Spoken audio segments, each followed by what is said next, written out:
Well, it takes a second. Well, it turned on live quick. So you are live. Hi. Can you hear me? Hi, Jack. We can hear you. But you can't see me, right? Not yet.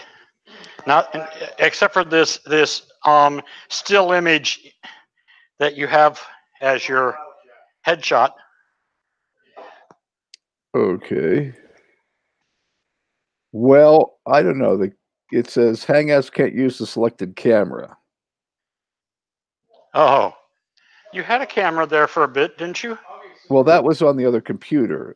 I'm now sitting in front of a Macintosh, and now it won't use the camera. Oh wait, maybe it's disabled or something. Let me check my system preferences. It's got a little notification in front of me. Hold on, notifications. Just like in Silicon That's not what I want. Let me see if I can figure out camera. Yeah. Security and privacy. Anybody know on a Mac what I do to tell it, yes, Mac. you can use my camera? Mac users. His camera's not working. There's probably something in settings, but are you in incognito mode in your browser? Am I in what mode? Incognito mode. Say that again. Are you in incognito mode? Are you? No, I don't think so. Let me check. You? Well, I mean, if you're not sure, you probably aren't. Is there an icon up in the URL bar that looks like a two little less than and a greater than sign, the circle in the center? No, there's a thing for activating the camera, but it says can't use this camera. I do not know why it can't use the camera. Interesting.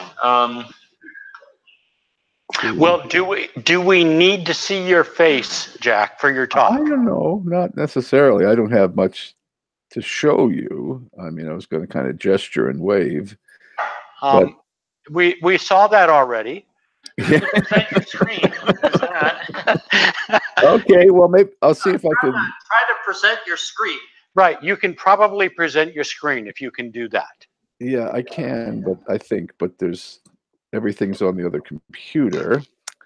Oh, there's the other problem. Is your material available?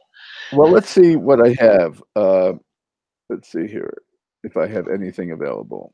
I do have something. Let's see. I had a. Well, I have a silly paper I wrote at one time, but that wasn't all I was going to show. Well, anyway, I guess I shall just start and do what I can, and if I come up with something good here on my computer, I will show it to you. Yep. Let's see. What is the percent screen here? Screen share. That's not what I want. Application window. Doesn't show the application window I want. Hold on, I'll have to get it into the right window. Macintosh, I tell you. It is nothing worse than a Windows computer. Well, it's a lot better than a Windows computer, but I mean, this one works. The Windows computer doesn't. That's the kind of. Well, yes. And I think we've ran into your audio on your other computer before. Right. So it may just be a problem with the computer. Well, this is very dull for your listeners, so let me see if I can find. There we go, and share the screen. In a moment. Let's see here. Now it doesn't want the screen share thing's not coming up. Well, anyway, let me start off with a small rant. Okay, and you'll love this. Okay. In 1990, in 1988, I interviewed Chuck for Dr. Dobbs, or 1989. Then in 1990, I did kind of a follow-up interview. At the time, Chuck said two interesting things. He said, in the future, that computers would be smaller and they'd spend more time talking to one another, which came true, as we know. And the other thing he said, which was interesting, was that he complained about the growing complexity of the Intel chips. And he said, they forfeited the future, he said to me. Those were his exact words. And I thought about that for years. This was like 30 years ago. And I thought about that for years. And I said, you know, in what way have they forfeited the future? They're dominating the entire market and they're becoming, you know, multi-billionaires in the process. And I thought about it. And I realized over time that what he was saying, that, you know, we could have been a contender. We could have been a lot further along in things like parallelization, and we would have used less power. At, you know, California, you have all those problems of the huge data centers and the amount of heat they're giving off into the atmosphere and the amount of diesel smoke they give off when the UPSs kick over.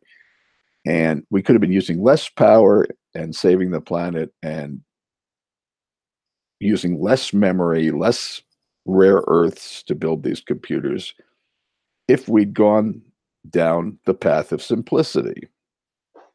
And I think to some extent that's true. I think he was right about that. But of course, it's what they call counsel of perfection. And The Onion had a pretty good article about that recently. You know, experts recommend, you know, just getting along with other people because there's no hope they're going to change. You know, it was a kind of a silly satirical article in The Onion, but it's true.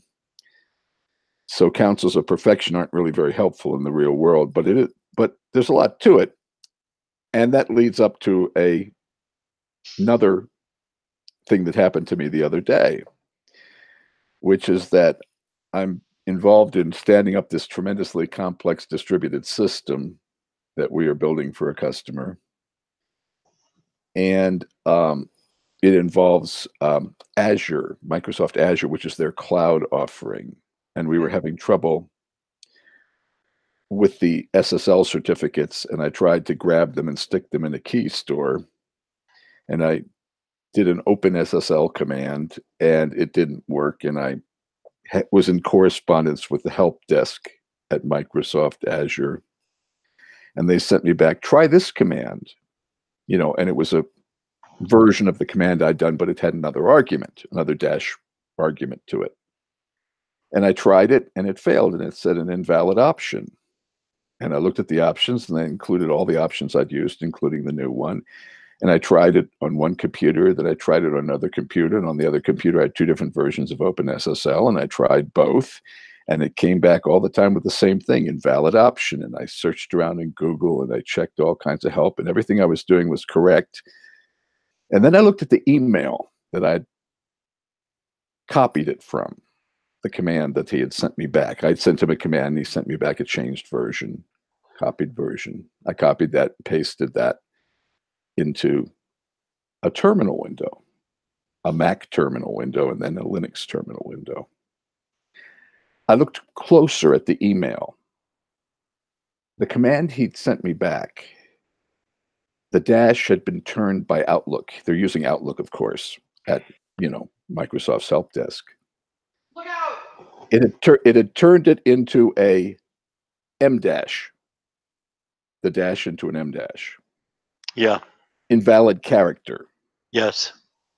And I thought to myself, so after I figured it out, I start early in the day, and then I go have breakfast and walk the dog. And I sat down to breakfast with my wife, and I sort of told her this story, and she said, "Why does it do that?"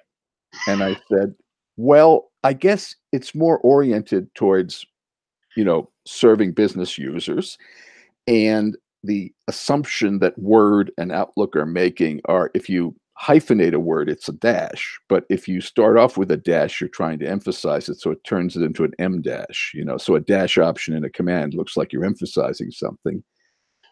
And I said to her, effectively, what it means is it's more complicated to do the simple thing in Microsoft software than it is to do the complicated thing.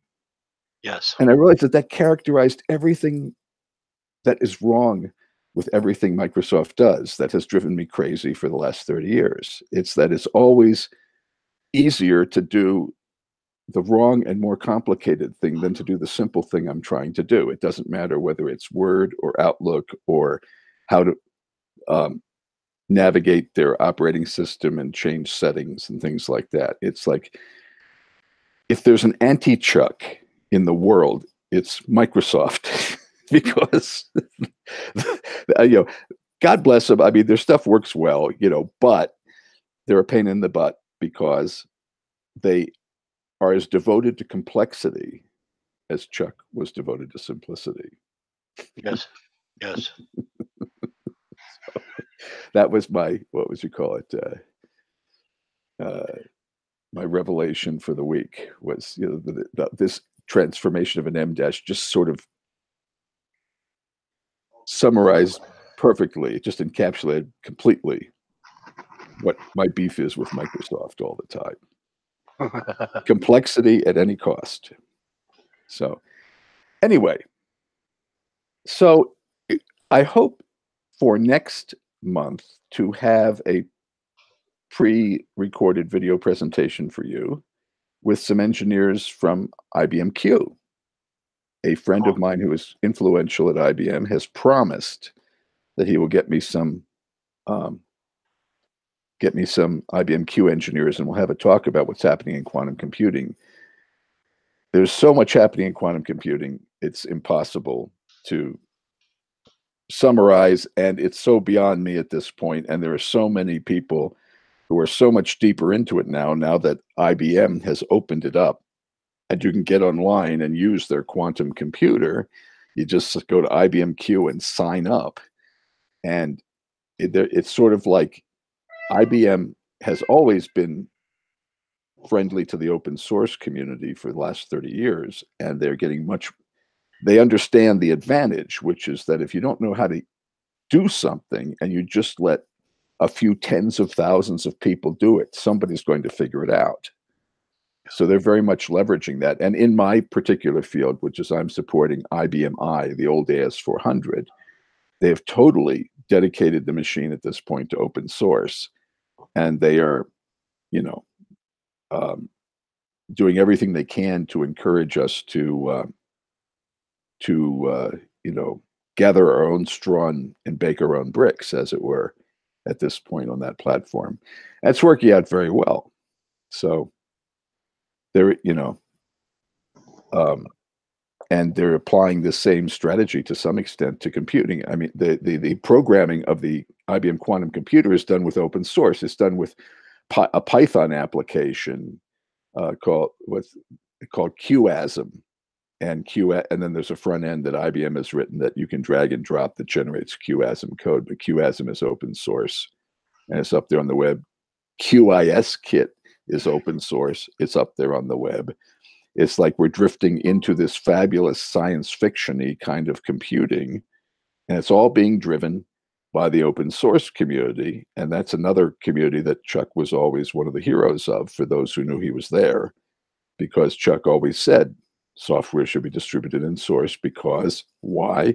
Because it's simpler that way, and you can always fix things. Well, in the course of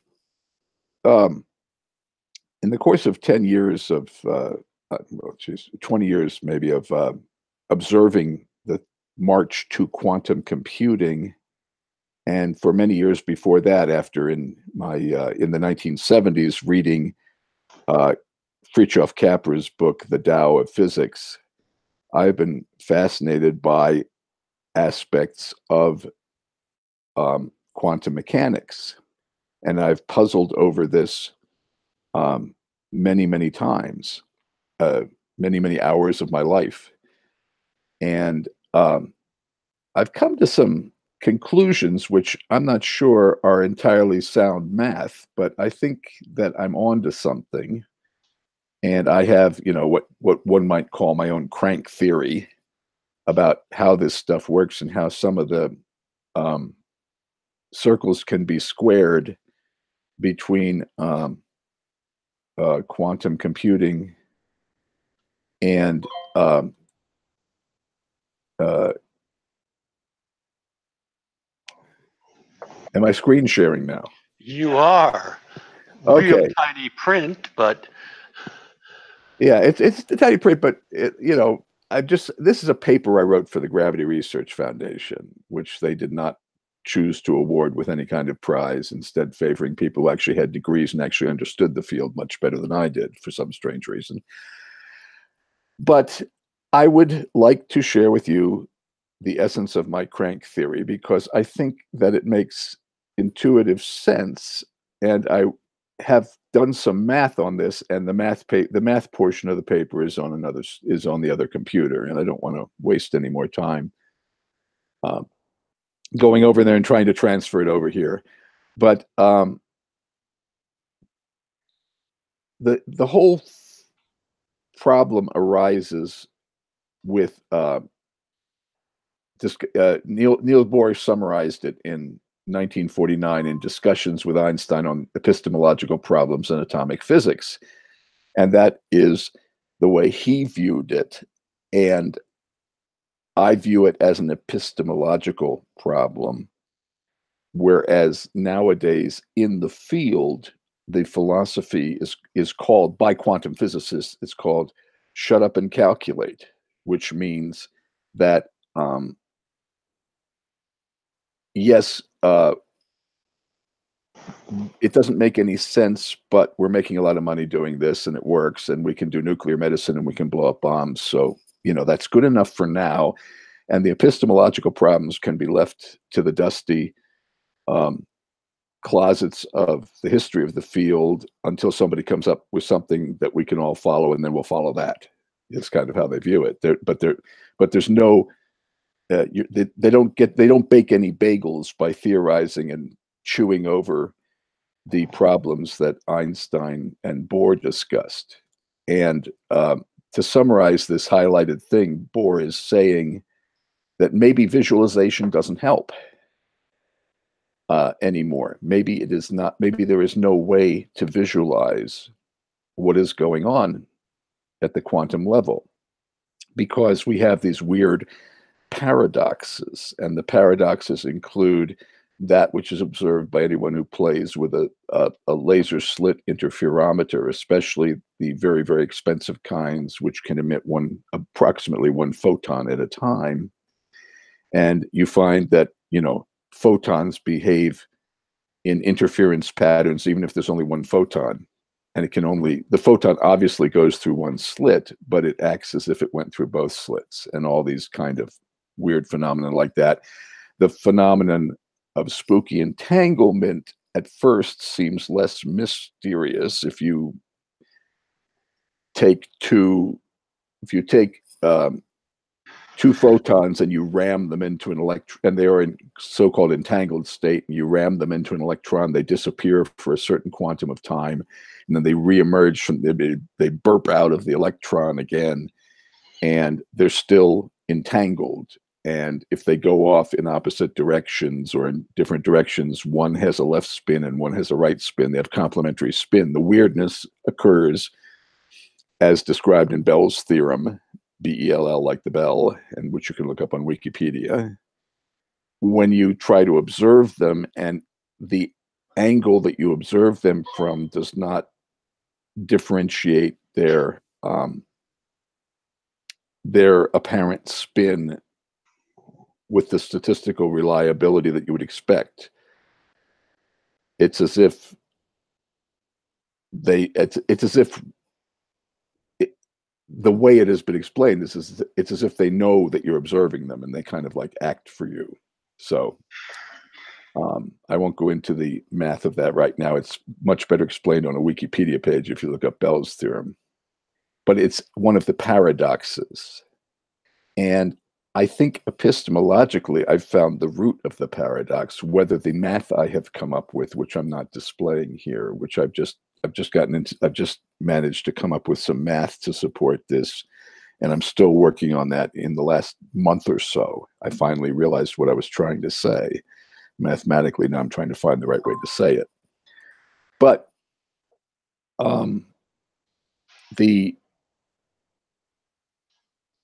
there are two things about first of all, paradox is another word that human beings use for we're being fooled by our own perception. It's a perceptual trap of some sort. So I suspect there's a perceptual trap here. It is not that the subatomic world is utterly inexplicable from our point of view. It is that we are looking at it backwards. And so it looks very mysterious. It looks a lot more mysterious than it actually is. And there are two ways that we are looking at it, two main ways in which I feel we're looking at it backwards. The first is that one thing you notice about European and American science from the 1800s on is that they walked away from the Newtonian approach, which was to the Newtonian and Leibniz approach and Pascal approach of writing books that say how God created laws to make all the things in the universe work to manifest as greater glory. They walked away from that to just baldly stating their scientific facts and feeling they'd gotten beyond those childish previous days, but they carried with them a few tacit assumptions from those days, which I don't think they realized they were carrying along. And the first one was that that just like in the Bible, there are absolute laws that God gives to mankind, that there were absolute laws easily stated of the universe that could be expressed in these beautiful, simple equations that describe the physical properties of the universe. And that approach began to fall apart in the middle and late 1800s. When you get to the ideal gas laws, you realize this is the beginning of what we call statistical mechanics, that we can't state things absolutely. We have to give these statistical approximations that are derived from a multiplicity of phenomena interacting. And of course, the ultimate statistical mechanical approach of our Western science is quantum mechanics. They're not saying that any given particle is going to do any given thing, but given certain circumstances, a particle will behave in this fashion with this degree of likelihood, 85.798%. And this is based at first on observation, and secondly, after a while, it was based on calculation, based on the equations they did, which are bordered around by edge cases and stuff, and are not pure and are not simple and are not as lovely expressions of the absolutely clear divine will as one might have hoped in 19th century science. Okay, so that's an example of how there were tacit assumptions in science that that persisted into the non-religious, pure science era. And another one, which is a little bit more hidden, I think we've kind of gotten past the first one to a large extent, though there's still some tendency that way. But the second one, I think, is more insidious because it very much affects a reflex grasp of the problems of quantum mechanics, in that there's a feeling that things are things and not things are not things. That somehow, somewhere at the bottom, there's something solid, and that sounds kind of like mystical or something like that. And some people have expressed it mystically. Capra, in the book that I cited that I read in the 1970s, which is a good read, though quantum physicists generally hate it. He said that someone, I forget who it was, called it. Maybe it was Bohr or Einstein or somebody, said that an electron is the negative twist of nothing, and a proton is the positive twist of nothing. That sounds very Zen and Zen Buddhist like and stuff like that. But I think it's actually kind of simpler than that. And it goes like this. And here is the essence of my epistemological observation that leads to everything else in what I'm thinking about here, which is that it's as it says in my hard to read little paper up here. It says the physical universe is infinitely subconstituent. Okay, we see a hurricane and we say, there's a hurricane. That's how our minds grasp it. We know at some objective level that a hurricane is some quadrillion gas atoms in motion, but we say there's a hurricane because it looks like a hurricane to us. And furthermore, when we look at a hurricane, we realize that if we think about it, that from 1 second to the next, no, it may not be composed of the same quadrillion gas molecules. Some are leaving, some are joining the party as it goes. But we accept this constituent phenomenon as a unitary phenomenon because that's the way our minds, we were built to grab things and that were slower than us and eat them, so that we think of things as things. Okay. And if you start peeling apart, in a thought experiment, if you start peeling apart the universe, you find that this process goes on as far as you want to go.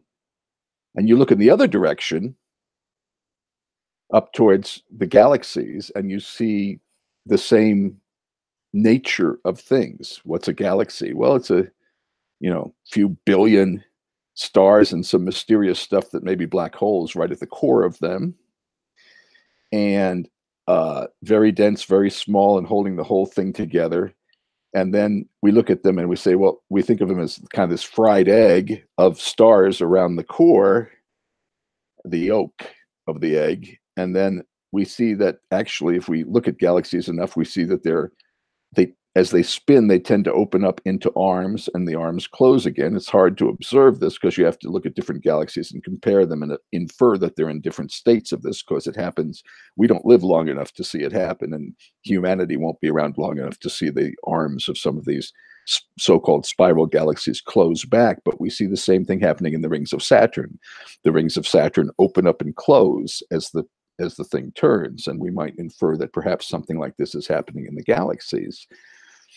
And at every level, you look at any of these phenomena, and it's composed of subconstituent phenomena, and down it goes.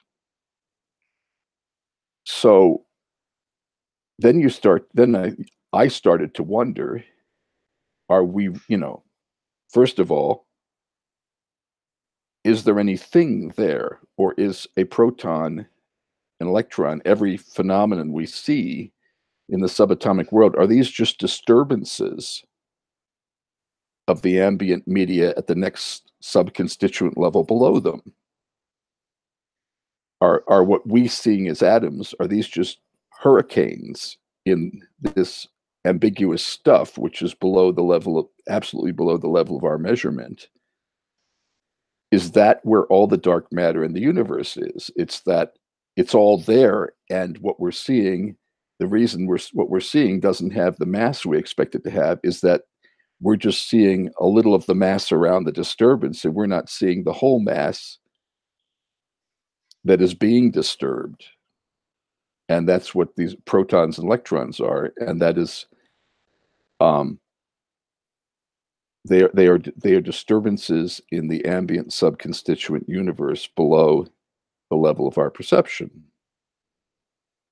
And then you look up at the galaxies and you say, this very much suggests that this is the pattern below, because all the stars, these are just, if you think about it, if a galaxy opens out into spiral arms, isn't that a lot like as if each spiral arm were one of the electrons of the atom, and the black holes at the center are the protons? The pattern seems to repeat itself. And then you say, well, why would it repeat itself? Is it that God has a sense of humor, or is there some fundamental principle here?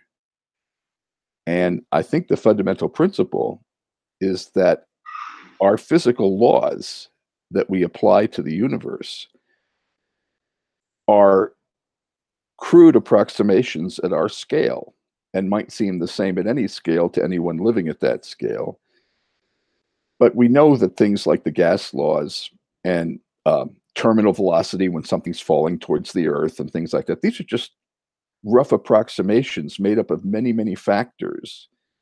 And if we realize that this is not unique about that, but all physical laws, all our concept of gravitation, all our concept of the speed of light, all our concept of any physical law we can describe, these are very humanly satisfying statistical approximations of infinite, absolutely infinite and indescribable number of interactions. And then you wonder, okay, well, what is the interaction? What is the primary interaction? And I have come to suspect, with all humility for my lack of serious science background, other than what I've picked up in my life, that the interaction is there's nothing going on but stuff moving and stuff colliding, and colliding in whirls, spinning, because things spin as they move, because they're all constrained at some level by the next level of subconstituent media down. So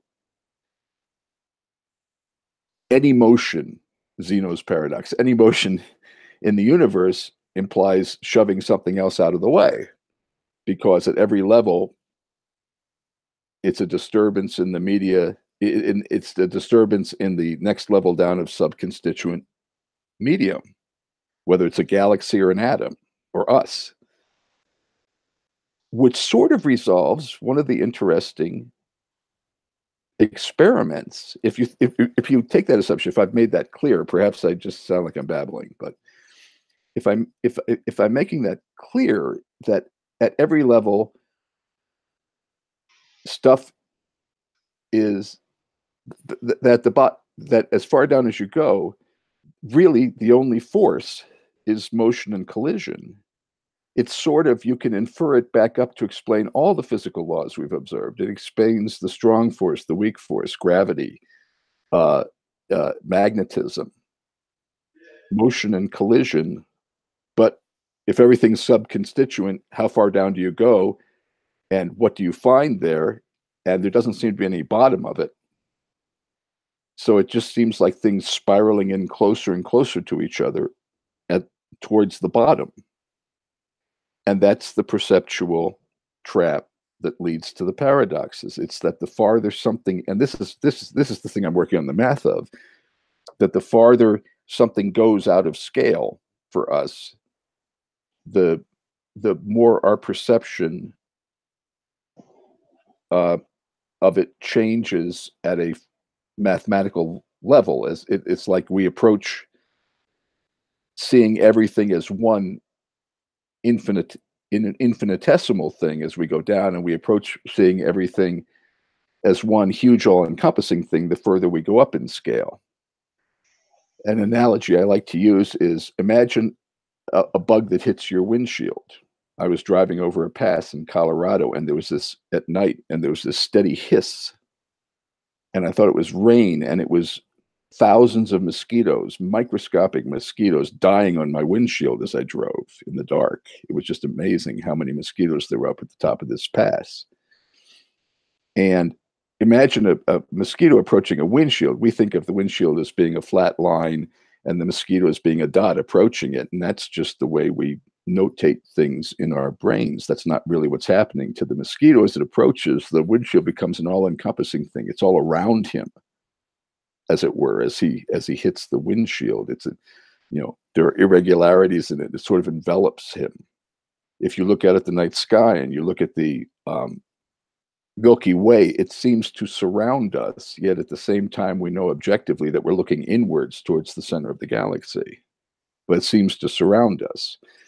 And I'm saying, as we go up in scale and try to perceive things that are larger than us, it starts to become all-encompassing until you'd say, well, there's the universe out there, and it's all-encompassing. And as you go down the other way, things become sort of flattened, sort of like Alice in Wonderland, when Alice ate the wrong side of the mushroom too fast that the caterpillar gave her.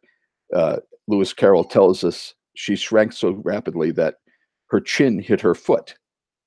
And that was very funny, because of course you'd think of her shrinking in perfect proportion. So how could her chin ever hit her foot? But, Lewis Carroll's joke is that she shrank so fast that her chin collided with her foot. But perceptually, I believe that this happens, that as we look down the well of the infinitesimal, that's what happens in our perception. the chins start to hit the foot. And this is what explains the paradoxes of entanglement, at least as concerns Bell's theorem. That is the problem. It's a perceptual one, and it has to do with the nature of things that are constantly in motion,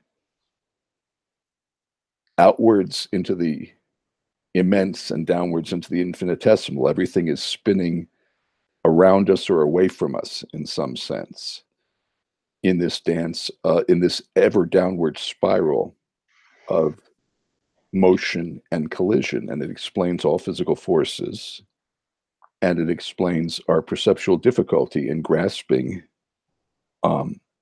these phenomena. So I think I've babbled for enough time, and if anybody has any questions before we run out of time, I'd be glad to answer them. In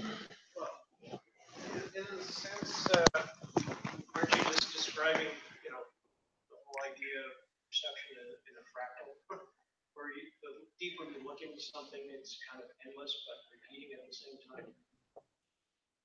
I'm afraid I couldn't hear that at all. Let me get closer. One more time. Can you hear me now? I can hear you better. Okay.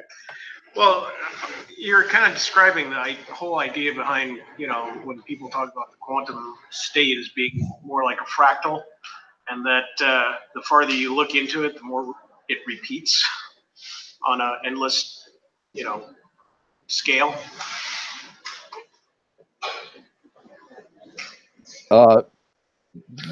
Yeah, I mean, I see what you're saying.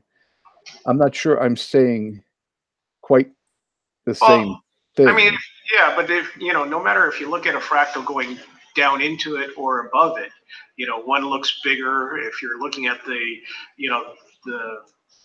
how do you put it, the galaxy view, or if you look down towards the atomic structures that make up the fabric of the universe, right? Oh, I see your point now. I'm sort of saying that, but what I'm saying is that when we play with Benoit Mandelbrot's concepts, which were worked out at IBM, by the way, when we play with those animations that are made using his math, they are uniformly on the same scale. And as you go down, it's that you shrink into their scale. And as you go up, you expand into the scale. So you're always on the same scale with what you are seeing. And what I'm saying is that the paradox is that that isn't what happens to us as we observe the universe, as we as real physical humans made of basically skin bags of water that are at one scale. As we look down, the perception twists away from us as a fractal, like you described, will do in a computer animation, except we don't go with it. And the paradoxes are caused by the fact that we don't go with it. We do not descend into it magically as we do in a computer animation. And furthermore, I suspect that really the truth is something changes, that the chin does begin to hit the foot to some extent as we go down in scale. There is some real transformation. There is a transformation of quality, not entirely just a perception. Remember, if you look at photography, there's this guy online that talks about the perception of when you're looking through the optics of a camera, how the optics of the camera actually distort reality to the object that you're trying to take a picture of over a given distance. And because there's either curvature or the lens itself, that the light's coming in, changes how you actually look at the object, and it's quite interesting because the point of distance between you and the object, and then you're taking a picture of that object and looking at the distance between you and the physical object itself, is all relative, because even though you can map it out on Google or something like that to your perception, but the object that you're looking at through a lens changes everything. That's true. Because those photons that you're looking at actually are distorted, over that period of time. It's a glass lens. The pinhole camera has no focal length to it. Right. Yeah. Pinhole, but through a lens, yes. Yeah, through a glass lens, it will be distorted, but through a pinhole, there's no focal length. Right. Yeah. It focuses at any distance, pretty much.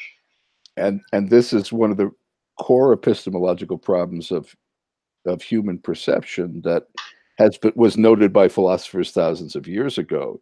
Do we ever really know what we're seeing? There is a certain that's one of the underlying tacit principles of Western science, that there is an absolute truth to be known. Yeah. And I think that's a human conception, that we can know, that because it implies that we can know. I had the privilege in 1994 of interviewing Lotfizadeh, Professor Lotfizadeh, the late Lotfizadeh of UC Berkeley, Professor Emeritus, who had come up with fuzzy set theory, which became fuzzy logic. And he was very certain that it was very hard to know ever what was really going on. And that had, his childhood, first as the son of a newspaper, a reporter for the Iranian news agency Pars, stationed in Stalin's Russia, being raised in Stalin's schools till he was 10, then brought home to an Episcopal school in Iran, and then the Shah closed the Christian schools, and he was transferred to a Muslim school in Iran. He became at a very early age aware that a lot of people were certain they knew the truth, but it was not that clear that anyone really did. So lens or no lens, we are handicapped by our perception and our assumption and the tacit assumption of science that we can know things, is always in our way. We have to, I think we have to, it's hard to stay alert to this, but we have to be aware that I've met very few people that I think were. One of them was Professor Sir Anthony Leggett of University of Indiana, a Nobel Prize winner for superfluidity, and he seemed very aware that this is a guy who was at the top of his field and could explain it in single sentences with tremendous lucidity, and he was aware that we didn't really know what was going on at that level. Well, it's the human hubris. Yes. The thing is, perception is the most easiest thing to either fool ourselves or to be fooled by. That's why the magician always wins, right? Yes. Right. The magician can always win. It's like poker. Everything's always a percentage when you're playing, against other people. You're betting on what you think you know. And most of what we know isn't true anyways, because a lot of people lie. So, and whether it's scientists or not, they just fabricate things to bring an objective. So how much do we really know as being really true to be able to say what we really know? And that's more a philosophical thing. But, right. That's a pretty good, and most pretty good question. Unlearn everything to restart at the beginning and do your own research. Right? Which is not possible. True, because you always have bias. Correct. Bias, as they do in computer science right now, the whole fuzzy thing is all about bias and best guess, right, based on the knowledge we know. Right, and they're trying to get rid of that bias, and they have not succeeded yet. They haven't succeeded. If you absolute everything, then everything will be black or white. You're guilty or not guilty based on given set of logic rules, and then now you're doomed to that effect. So where I started was saying that I thought we were looking at the problem backwards, and I think that is essentially the epistemological answer to the question Niels Bohr raised in 1949. which is that if we attempt to visualize, if we attempt to establish what they call local realism, which is viewed as totally refuted by large quantities of the quantum mechanics community, but is making something of a comeback now. If we say that local realism is not possible, it's because we are trying to project our absolute God-given, implicitly, laws of physics that we experience at our scale upon the tiny quanta. And the reality is our rules are gross approximations of of infinitely constituent phenomena composed of those subconstituents. It's not that our laws, that their behavior is inconsistent with our quotidian scale laws of physics. It's that our quotidian scale laws of physics compared to the, again, composite laws of physics they're behaving are gross approximations. And therefore, we've just been looking at it through the wrong end of the telescope. We've been saying, why don't they behave like this that we see? And the answer is the behavior we see at our scale is a huge agglomeration of the phenomena that they are experiencing. So we are living by the same laws, and there is local realism in the behavior of some atomic part there is local realism at the quantum level. It's not that the laws switch over at some level of scale. It's that we have been misperceiving which direction the problem comes from. That's my point. Okay. But it's also based on the observer too. I mean, through I forgot who was doing some of the research where, you know, when you observe an experiment, you know, you are focusing, you know, photons on that experiment, whether through thought or through observation, which can actually change the outcome of that particular experiment to your you know, basically to what you want it to be, right?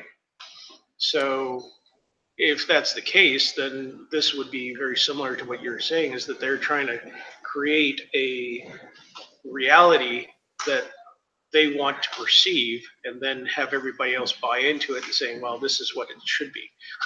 I would generalize it further in saying that the idea that there is a pure experiment of any sort in any field, that there's a pure experiment where everything can be simplified out and we can study just the phenomenon we are trying to study, is an illusion of our intellect.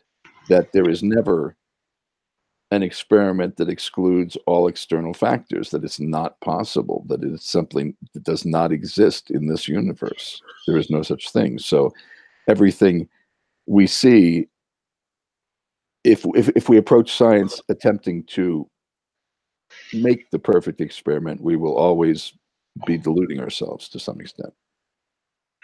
Jax, this is Kevin. This reminds me of a story. It was in the early days of automobile production when Henry Ford was known to have said, there comes a time when you must shoot the epistemologist and begin production. So with that in mind, I'm going to call a halt to this. And I'm very grateful to you for presenting today. And I'm really looking forward to your next month's presentation, if you can put it together by next month. So thank you so much. No, Thank you. Thank you for listening. And may the 4th be with you all. Absolutely. And George, you have a question for Jack? Yes, we are. Okay. Do you want camera? No, we're short on time. Let's close this and then move on to the next guy. Okay. Talk to you soon. Yeah, thanks a bunch, Jack. Bye-bye.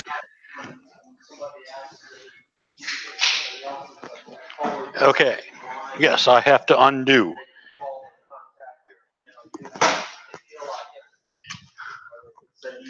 Who is up next? Carl. Yes, that one. You'll be on that desk. I'm moving away. Okay, so we got sound This also. is hot. I get it. Oh, I have to disconnect. We used to have a Carl Sager. Video and sound. Sound.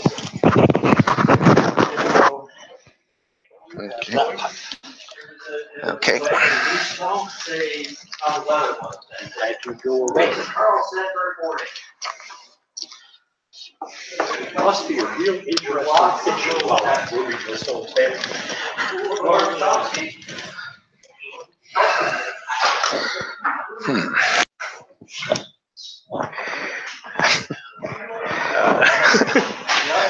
We have a technological challenge here. A technological challenge. Yes. This particular laptop has the video port on one side and the sound jack on the other, and not insufficient wire. Take the cable and turn it around end for end, and you will find that the other end has a longer wire. Oh, well, see, here's an expert who's, And if not, I have anything up to about 30 yards of audio cable. Okay. Splice in. Using 'cause this looks, engineering principles of zeal, ignorance. first of all, let's just, my quick estimate is your theory doesn't pan out. All right. So, Let us get a bigger cable then. all right. It used to be that way until somebody stole one that was nicer. Aha. This is why.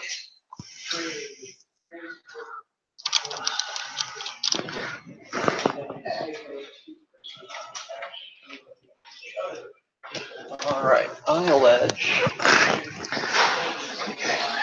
And if we plug this in here. And that in there, Okay. everything will be happy, and you need not use the other. Well, we will see, won't we? We actually won't know till near, the end when I do the video. Okay, well, if you want to just try one now. Okay. Just to do the sound check. Usually the band's out drinking by now. A lot of pressure. Yep, it's working. Okay. All right, call it a win. Yeah, let me get this back to round, and there we go. And F5. Okay, so we ready? What you tell me? Reach the point where the problem is solved and then stop solving the problem. Well, yes, we can move on to create new problems now. We're ready. Does he have a microphone? Is it turned off? Good. All right, you cite a few bars just to. Hi, this is Carl. Can you hear me? Hear me okay? Can you hear me okay? Yes? Good. All right. How are you? So tell me when to start. Hi, so I'm Carl Clonch. Some of you have seen me come here before. This is Mike Stewart.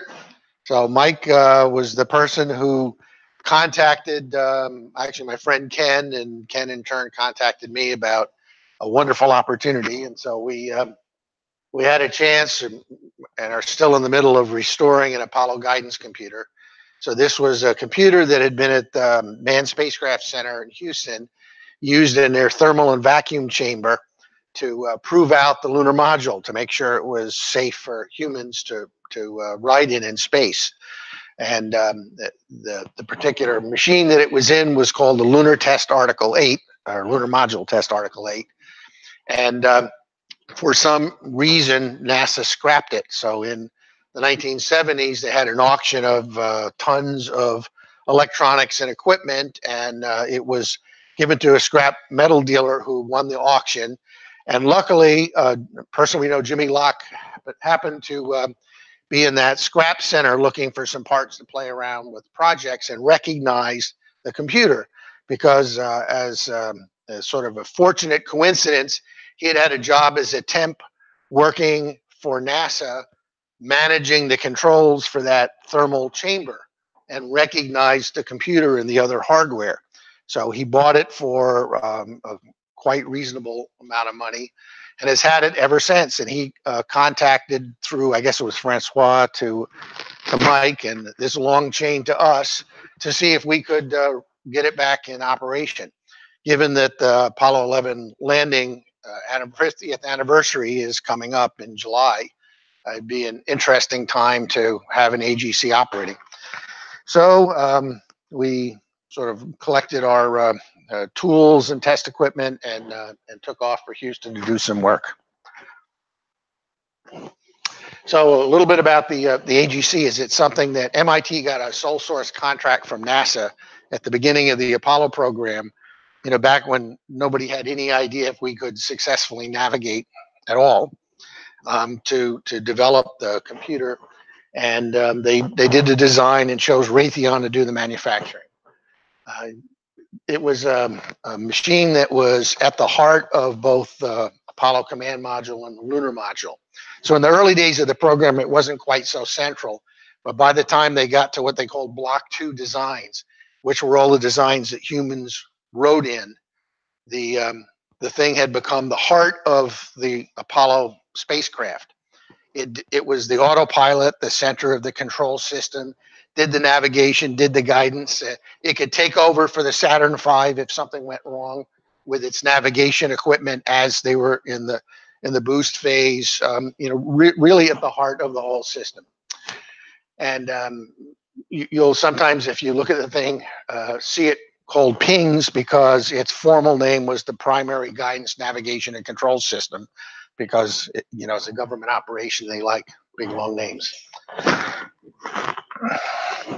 So a little bit about the machine. So it's 15-bit word. Yeah.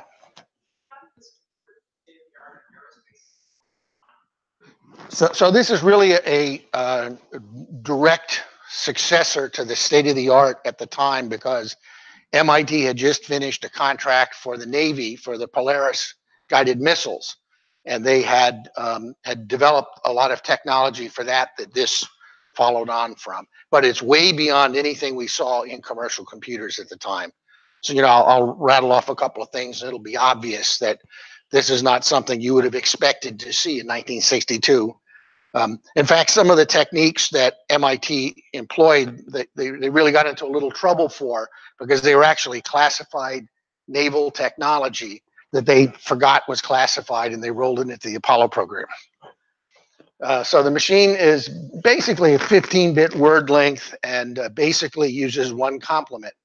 Now I have mostly squared there because, in fact, in some places it's 16-bit. So 14-bit data, 1-bit sign. It being one's complement, you have both negative and positive 0, except in some places that's very inconvenient. So if you're looking at angles of a spacecraft rolling from positive to negative angles, you don't want to have 2 zeros.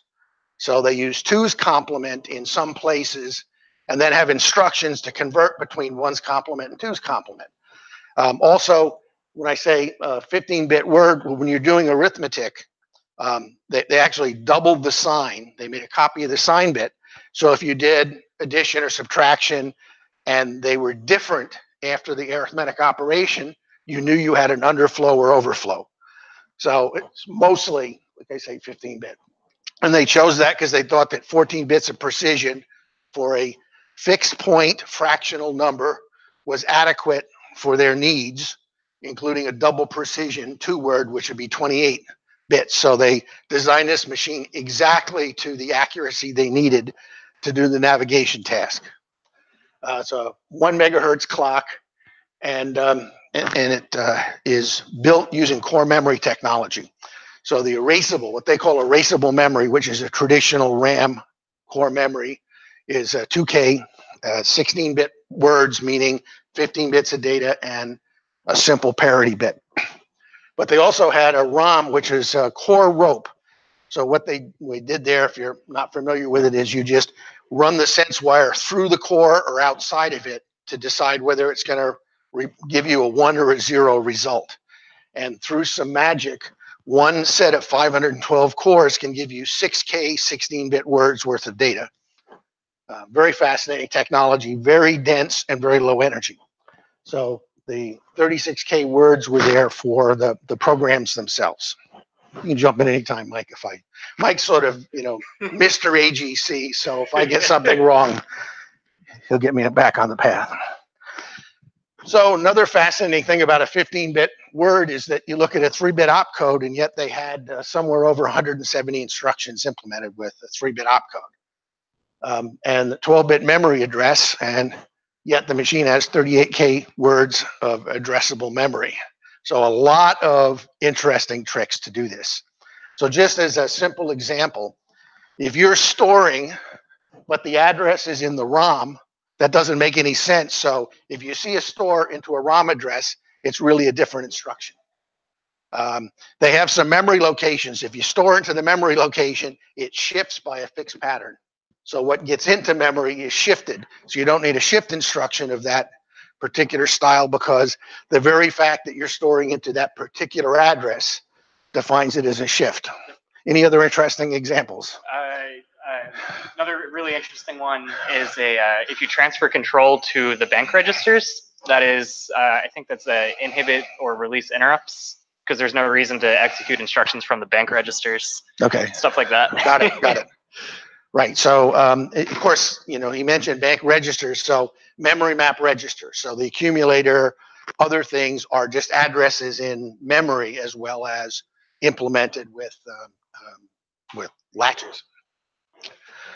It's a real-time priority operating system, very advanced for the time. So this thing has to respond. You know, if this is the fly-by-wire autopilot and you're spinning the spacecraft, it better turn off the jet at the right time and fire it at the right time, or you're in a lot of trouble. So it pioneered some concepts around how an operating system or a monitor should work and deal with real-time tasks.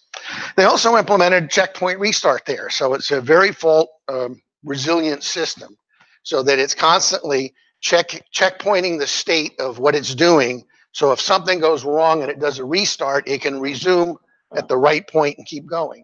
So as is famously known, during the Apollo 11 landing, the computer kept getting alarms and restarting, but it would recover right into the navigation and control place where it was, so they safely landed on the moon as a result. And there's a lot of hardware error detection in here, including hardware that will see if you've not done a branch out of a subroutine in a while, certain kinds of transfer control instructions. So it starts timers and it says, hey, you've been sort of spinning around not doing branches for too long, you're probably in some kind of a loop, force a restart. Really some clever things they did to try to make it as bulletproof as possible. And I guess the interesting, really the evidence of that is the fact that none of the Apollo missions ever had any mission fail because the computer didn't work.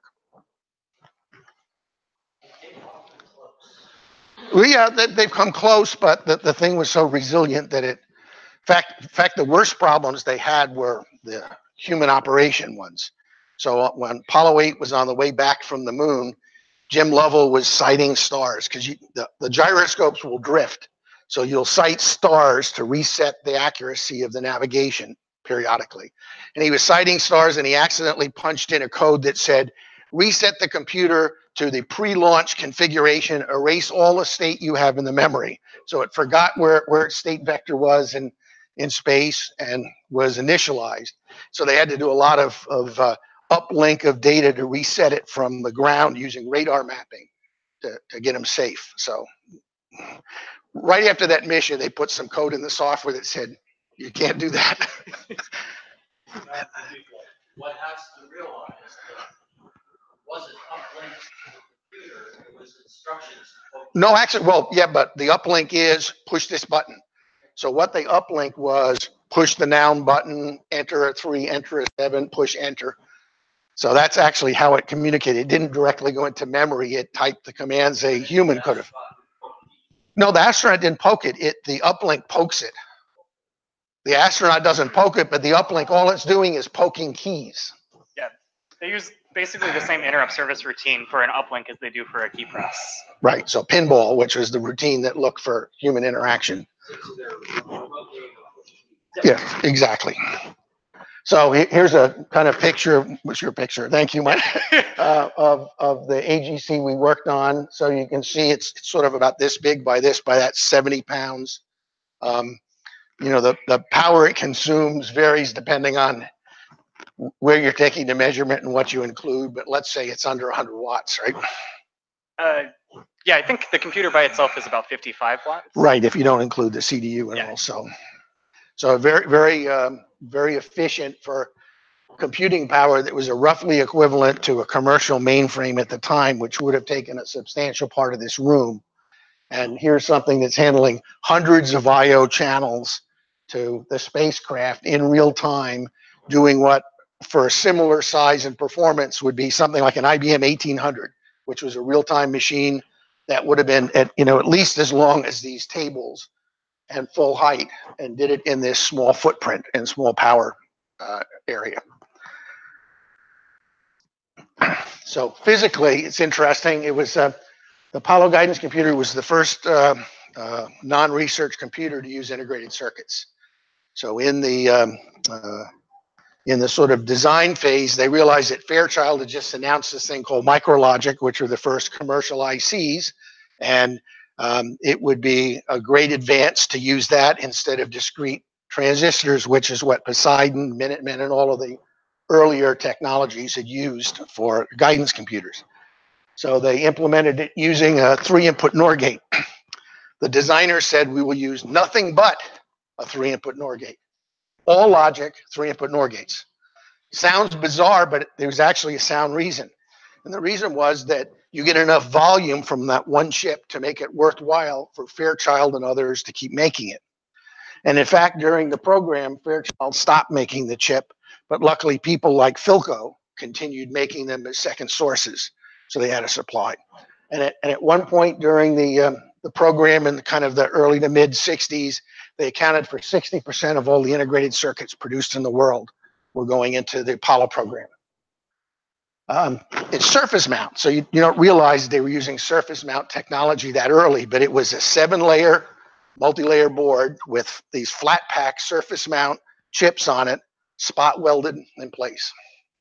So you've got this little board that's got 30 these ICs on it, so 60 NOR gates with enough routing on the 7 layers to connect it. And then there's 2 of them in a physical sandwich that's the metal module. They plug into trays, so the 2 trays could have fit together with connectors in the center, and that's this whole computer. And wire wrap technology was used. So interestingly, here's a machine whose spec was to survive 25 Gs or so during testing, and wire wrap was adequate to do that, but solder never could have done the job. So spot welding and wire wrap. Yes, yep.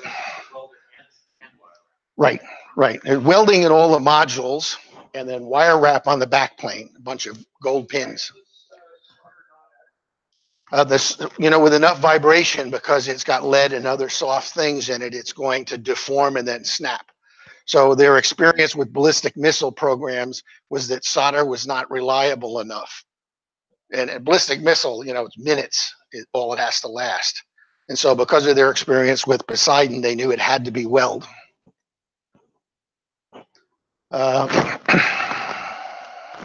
So here's an example of one of the logic modules. You can see those flat pack, dual 3-input NOR gates on there. And so when did block 2 start around 64, was it? 64 was the start of block 64 was block 2, but block 1 started a few years earlier, which used single 3-input NOR gates, which were in round TO5 cans. So they sandwiched those in epoxy, and then they went to this construction when they got that Moore's law bump to do 2 gates on 1 chip. Now there's analog circuitry as well in it, and so they use a technique called cordwood. Cordwood just means you put all the components, together with the circuit board, sort of sandwiching the 2 ends. So it's a very dense construction because all the resistors and capacitors and whatever are running between the bottom and the top board. So they would get quite a few components wedged into this tiny space because of the use of cordwood. And then here's one of the trays with modules plugged in. Let's see what else. So the connectors they chose to use, They use this aerospace technology called WASP, Malco WASP, but they came up with a smaller version called the Mini WASP. And we haven't seen much other than that short era that's ever used that. So part of the challenge is making connectors so that we can hook to this thing and make extenders and do repairs. Although I mentioned they only use one kind of logic chip, the dual 3-input NOR, there was a second integrated circuit, and it was a custom sense amp for memory that somebody had built in a TO5 can. So you'll find in the cordwood modules some cans, which are these sense amplifiers. So part of the reliability program was after they built these things, they would pot it, encapsulate it in polyurethane or epoxy or something else. Yes? The sense amp is part of the core memory? Yes, for the core memory. Yes, for both core and both rope and erasable core. So they would pot these things, which is, wonderful for reliability, terrible for doing a restoration, right? So the amazing thing about prototype number 14. So when Raytheon was building the Block 2, they built 15 prototypes, and ours is serial number 14. And then they did the flight ones right after that. Ours is really identical to the design of the flight ones because it's so late along in the program, but they didn't pot most of the modules.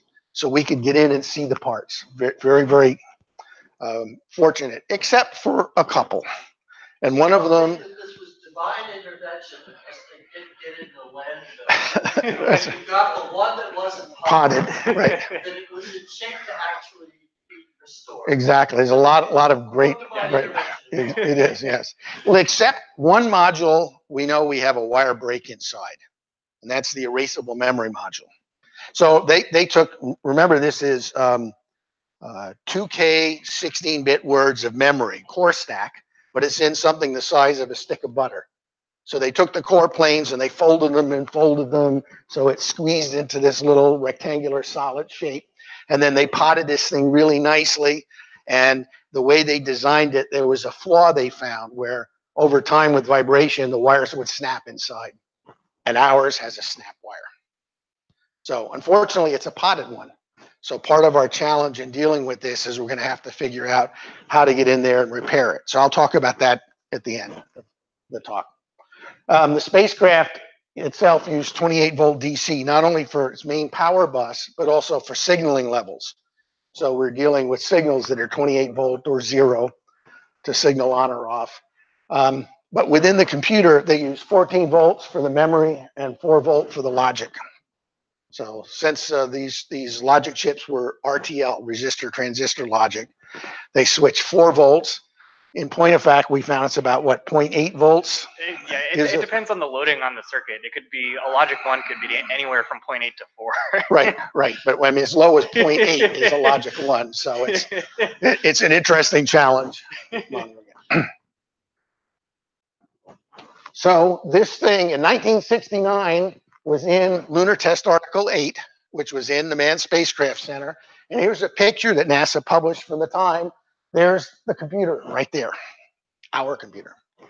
However, we know it's not there now. And Mike happened to stop at the Manned Spacecraft Center, now called Johnson Space Center, and took a picture through the open hatch. And that is the place where the computer had been pried off and sent out for scrap. So they've got the LTA-8 hanging there, but they don't have the computer. Sorry? What is the opposite of intelligent design? Right, yes, right. This government program. We don't know, but the good news for Jimmy is that he has paperwork from the auction that says surplus in government. It's got the serial number, this computer. The price was $235,000. Was that it? 75, I think. $275,000 in 1960 something dollars for that one machine, and they scrapped it. But also, so LTA-8 was done at the end of 1968, I think. But the rope modules that are plugged into the computer have parts from 1970 in them. So we are pretty sure that they used the computer for other things after this. We just don't know what. But yeah, we don't know what. Right.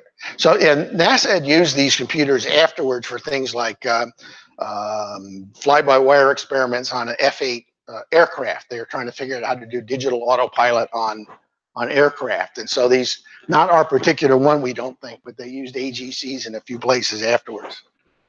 I guess if you bought a bunch of them for $275,000, you used them. So the restoration team, Mike, Ken Sheriff who's not here, Mark Verdiel, and myself did the work on it. And show you a little bit of a video that Mark's been producing on it. So in a hotel room, secret location in Houston. And the reason is the owner lives in Houston. And this is his baby. This thing probably has a market value of $1 million now as an artifact. So it's in his hand. I want to mention that this is just one of 4 or 5 of them that are on YouTube now. So right of the videos, yes. Yeah. there's more to see. And there'll be more coming. So let me get the video going.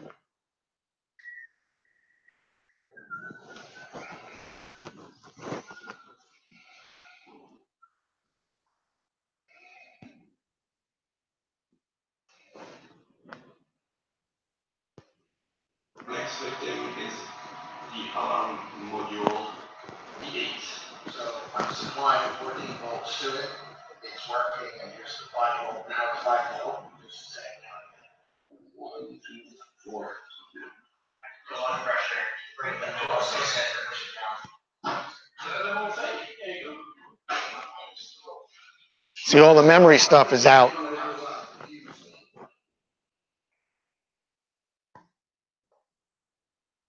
Was that steel or aluminum? Aluminum. For the prototypes, the light ones were made. Just to save a little more weight. Yeah, that's Joe 6061 T6. Locked out with a mill. And then a cold plate on it, circulating glycol and water. Keep it cool. The bottom plate there is actually magnesium because this one was used for thermal testing. They wanted to get the same interface. It will change the need to break up the logic analysis. Yeah, I mean, we'll start with the skull for the first time. Well, that's true. Which one you choose? So you can see the wire wrap.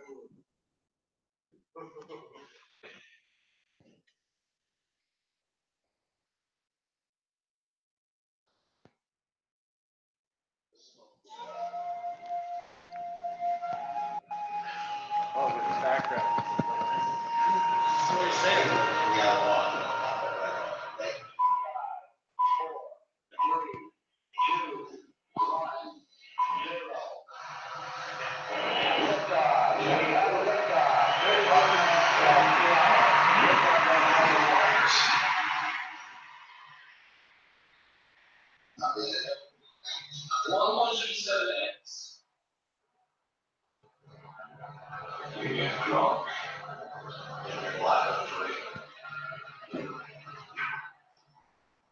Yes, something happening. One of the other ICs maybe down. Well, that's good. This is detailed. So that means the voltage is latch or it. Where is 1 volt?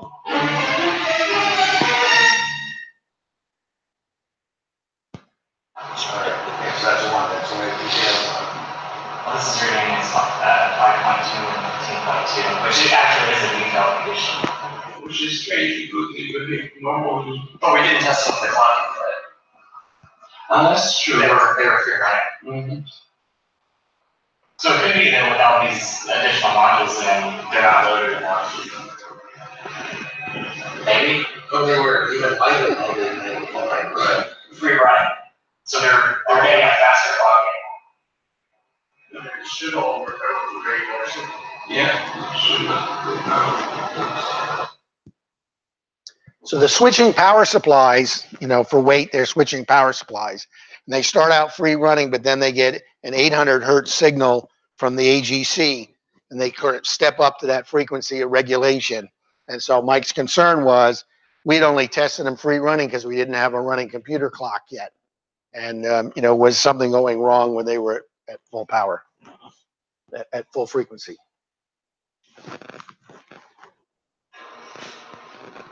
14.12. 14.1, so they're good. I guess I could be switching, right? Yeah, it's switching. Not just the power supply, then it's the gate switching.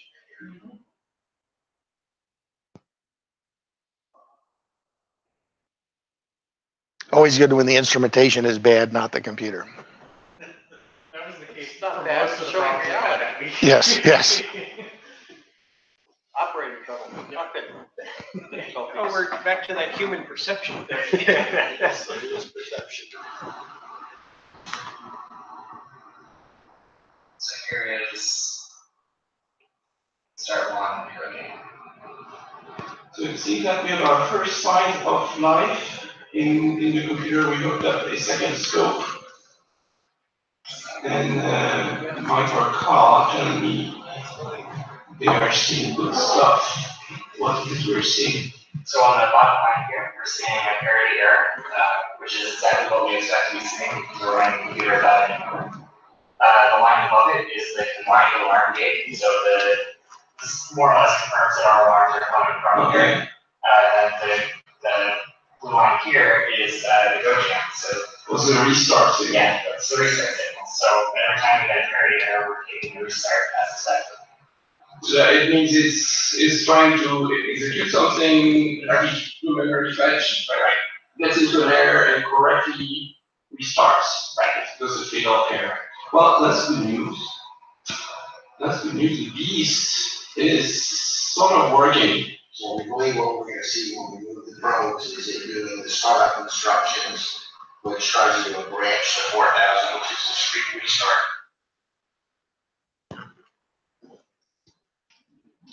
I noticed you guys when you had you're putting the wire probes on.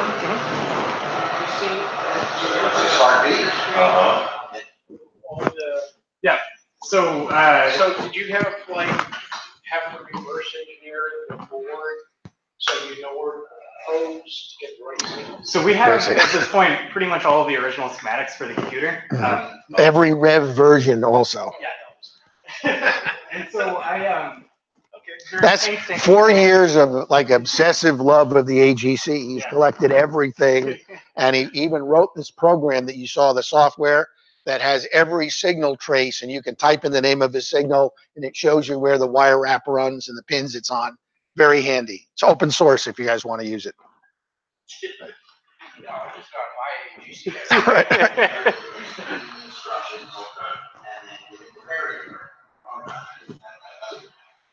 So this is really electromagnetic. You just seal with the lines. The 2 lines at the top indicate that it's doing the 2 instructions. So I think it's working. At least the first phase is trying to bootstrap. Yeah, just very good.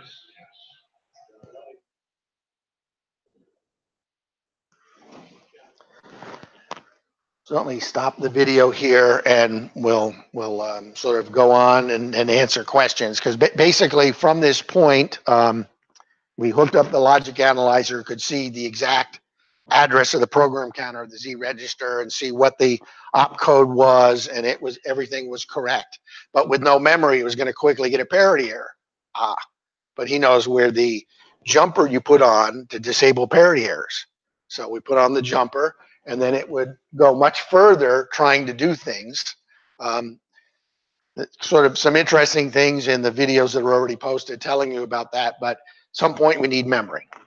Now the machine came with these, not the core rope, not the ROM itself, but with these ground boxes called core rope simulators plugged in. And they connect via cable to some big rack that we don't have that would feed the data to the machine. So no core rope, no ROM, and no erasable memory because it's got a broken wire. So since Mike has already created an exact FPGA replica of the Apollo guidance computer, gate by gate to the schematics, he figured out fairly easily how to inject the memory, to find the memory fetches and to strobe the data in so that it saw the contents of rope memory and of erasable memory. So we wired it up, and we were off and running with the AGC fetching instructions from core rope, it thought, which used Aurora. What did you use? Retread. Retread. Okay, so you used one of the early versions of the Apollo guidance computer software. Retread was one that had a lot more diagnostics in it because it didn't have as much mission software yet. So that's why he chose that one. Yeah. So was the, like boot code or the OS or anything that's kind of in, I guess, ROM or something? This core rope ROM, yeah. Was it, what language was it written? Well, it's a mix. If you want to. Oh, Yeah, so there's the what they called the basic language, which was just the native instruction set of the computer, and then there was the interpretive language. A virtual machine was in there with a more complete architecture. In the virtual machine, you could branch to do like navigation software and complicated things. So like an instruction in the virtual machine could be vector times matrix. So they could really boil down to a high level, but in a very small amount of space, all the calculations to do the navigation and things. And the interpreter had a whole bunch of instructions like that. Mm-hmm. But like the operating system and stuff is all just written in the native assembly. So basically the restart hardware or startup time hardware jams or forces in an instruction that says branch to location 4000, which was where the code was for restart. So anytime it branched there, it would bring up the monitor and figure out what it was doing, see if it had been checkpointed and interrupted in the middle of a task, and if so, it would restart that. Where are the bits coming from? Do you have EEPROMs or reading them in from a laptop? Well, the bit on your thing, you're talking about the FPGA he did in Houston. Okay. I was just using, so I had an FPGA depthboard, and I was just using the memory cells in the FPGA. And then we were feeding those directly onto the sense amplifier output lines. Right. So we have all of the flight software, virtually all of the flight software from Apollo has been recovered. It's online. So he was able to pick the load he wanted and put it in. So you just got the source code, or is it just source files and you're just loading them in yourself? Well, it turns out that the good thing is that there are engineers who are also hoarders. Okay. So, and Mike, being relentless and going after information, kept contacting people. I think Don Iles gave you a lot of it, right? Over half of it. Right. So Don Iles was the guy at MIT who wrote most of the lunar landing software. So everything for LEM for landing on the moon for all of the missions. And he happened to have saved a bunch of this as listings. And so Mike was able to get them entered in and shared online. So, very rarely, sometimes we get really lucky and we get this 1,700 page listing that we then have to transcribe. And we have an assembler that we made that generates the right output based on the code.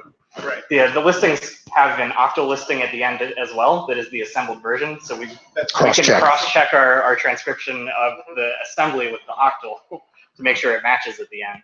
Right. So there's a whole community of people who love the AGC, who have like virtual AGC simulators and his hardware implementation and tool chains for dealing with this. So let me just get back to the. Find out about your project and, search it out, donate stuff. Yeah, so we've had several people that worked on the program contact us and say, hey, I have these things that I scanned, here's some PDFs. And the nice, that's the best case. Sometimes we have to work out shipping things to archive.org for scanning and stuff like that. For the most part, we try to do it all out of our own pocket to make it as easy as possible for these people to donate their things for scanning. Of course. Yeah, I have no idea how much money you've sent to the NASA archives, NARA. At 80 cents and now $4 a page for photocopies, and he's constantly chasing this source control document references this drawing, and he will request that. So we've got quite an archive now. Well, he's outfoxed them. So he has a friend who's taking December off, who's down in the NARA office, where you can photocopy him for free, or image him yourself for free. So Mike's just sending him a constant list. It's Ron, right? Sending him a constant list of documents. And the upshot of this is that over the past week and a half, we've now gotten almost complete original mechanical drawings for both the AGC and the DISTI, which have been missing for the past 40 years. Right. And we have all of the spec sheets that show, here's what the transistor type is, its specs, here's the testing they went through, every component. So it's just amazing. So if you have all this, is there a way to rebuild a board? That's what he wants to do. No, that's the idea. You can't really find dual 3-input NOR gates that are RTL. That are flat packs, yeah. You would need about 2,600 of them to build a computer. But the good news is we know exactly what the transistors and resistors are in them. And modern surface mount parts are small enough that you could create something in the same footprint on your own little board that was a functional equivalent and stick it on. So it's possible. Well, it's like, Jerry Ellsworth basically took a C64 and rebuilt it into like a small little tiny thing, which, if you use kind of modern parts, even though it's not going to look the same, right? You can create this. Well, exactly. He already has that. So he's got an FPGA board that's the full AGC, gate for gate behavior. In fact, he discovered that there's a design flaw in the AGC that they never caught from looking at his simulator and then his actual hardware, and we verified it on the real machine. So there's that hardware trap, that hardware test that says, have you spun too long without branching? You're probably in a loop. Well, there's some glitches that make it keep resetting the timing. So in the worst case, you could be in a loop for a long time before it caught it. He spotted that in his simulations. We put the scopes on it, and it really happens in the real machine. They just never saw it. Yeah. It was interesting because the original self-test code that we have won't pass. It'll restart the computer without the presence of this bug. So we were pretty sure that the original had this bug, and they just never realized it. Their test didn't happen to trap it because they did something that tended to not run into this problem. Right. What you think is the problem. Yeah. Right. So we have been very fortunate now that people are coming up to us and offering some help. So there's an electronics shop in Houston that said the next time we go there, they'll offer their labs to us so we can work in the lab instead of a hotel room. So we may or may not take them up on that. Mark Virgil's employer is one of the premier connector companies. So they've agreed to make a run of these unobtainium mini WASP connectors for us. So they're going to stamp out and gold plate some number of these so that we can, make our connectors and continue to use it. Yeah, flash, unobtainium, iridium. Yes, that's right, yes. Or Nickel iridium, yeah. The core module that has the air in it, Mark's going to Indianapolis where they have a micron resolution 3D X-ray machine. So we can get a completely accurate 3D image of exactly where the wire break is. So we can plan a strategy for, drilling in or dissolving our way in and zapping with a laser or whatever we have to do to reconnect the wire. And just to show the levels to which the team goes, and Mike in particular, he has all of the different potting compounds they use and other materials, and he's making example blocks and modules of all of it so we can experiment with our technique before we work on the real one. As far as dissolving Yeah, so with the epoxy, we'd probably mill into it. If it's a polyurethane, we'd use chemicals. We want to say anything more on that? We thought until yesterday that this was an epoxy thing based on the computer design review book, but we just got the original drawings for the module and they specify a polyurethane foam. And so I don't know which one to believe at this point. Well, could you, since it depending on the thickness, right, chip off a piece, then get that analyzed? Yeah. Right? Right. And you can tell 100% sure. Sure, yeah. Or there, as you can do, a chemical test on there. Right. Right on the surface. Right. Right.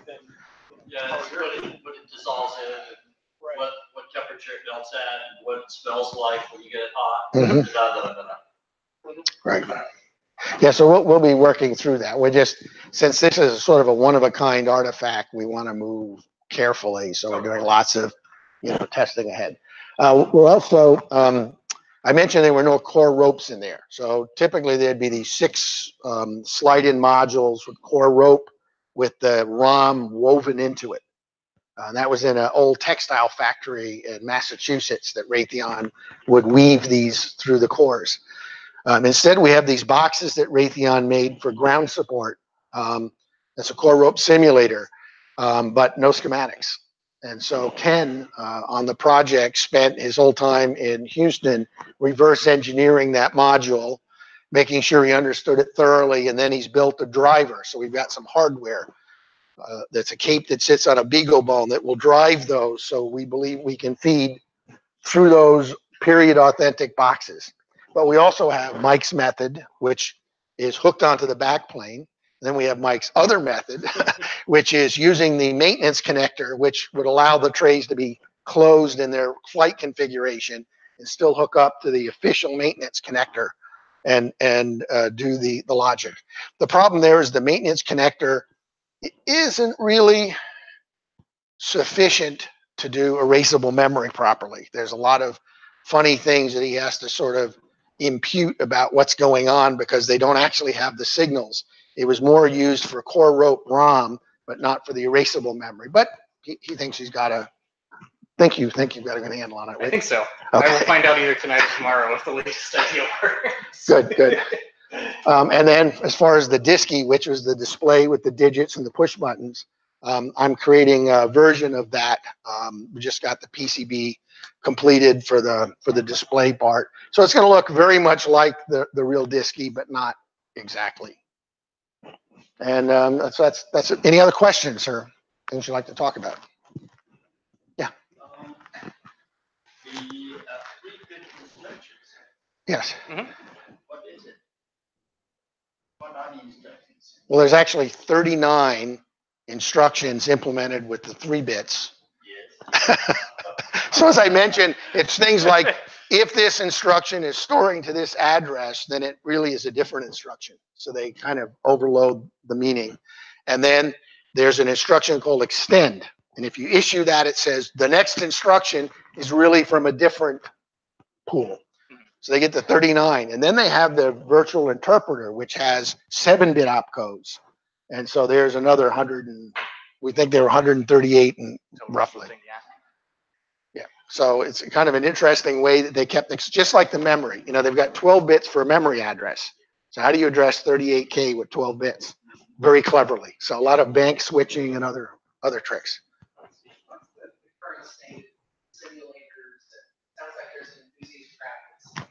There are simulators you can download and use right now. Yeah, so there's if you've ever heard of the Orbiter spaceflight simulator.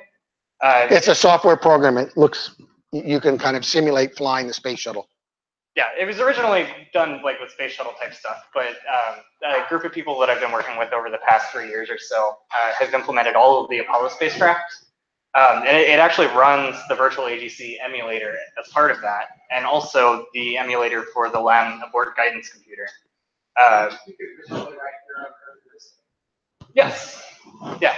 So you can get on and fly one of the Apollo missions and go set every switch and, keep up.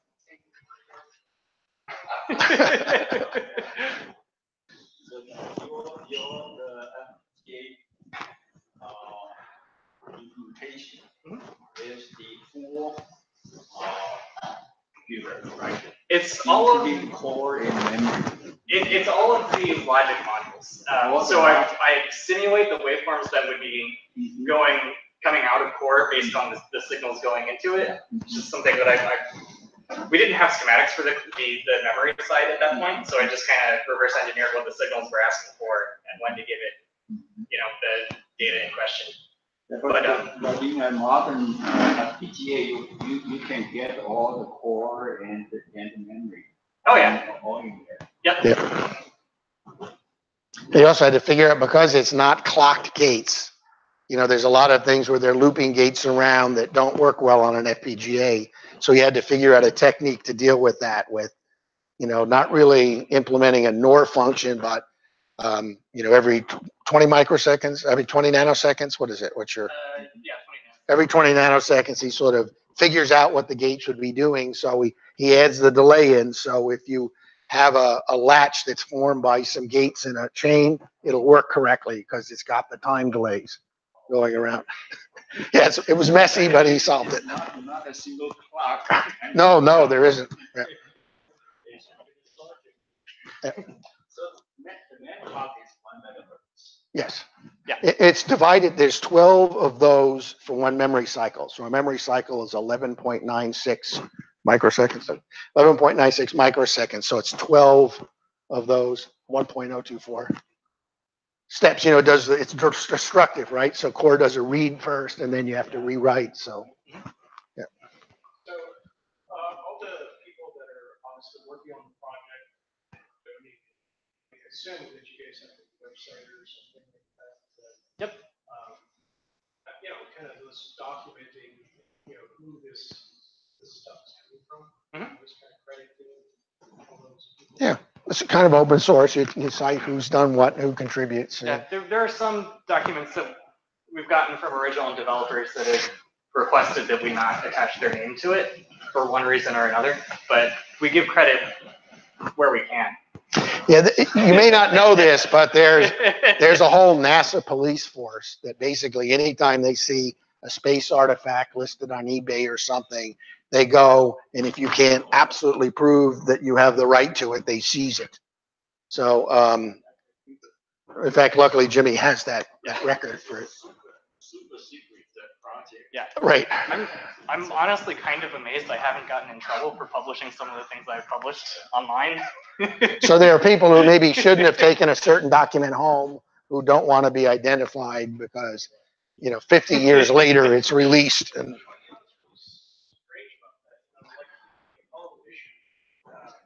They ended up supposedly misplacing or destroying a lot of the Apollo stuff. And it's like, people would go there to check out their archives and stuff.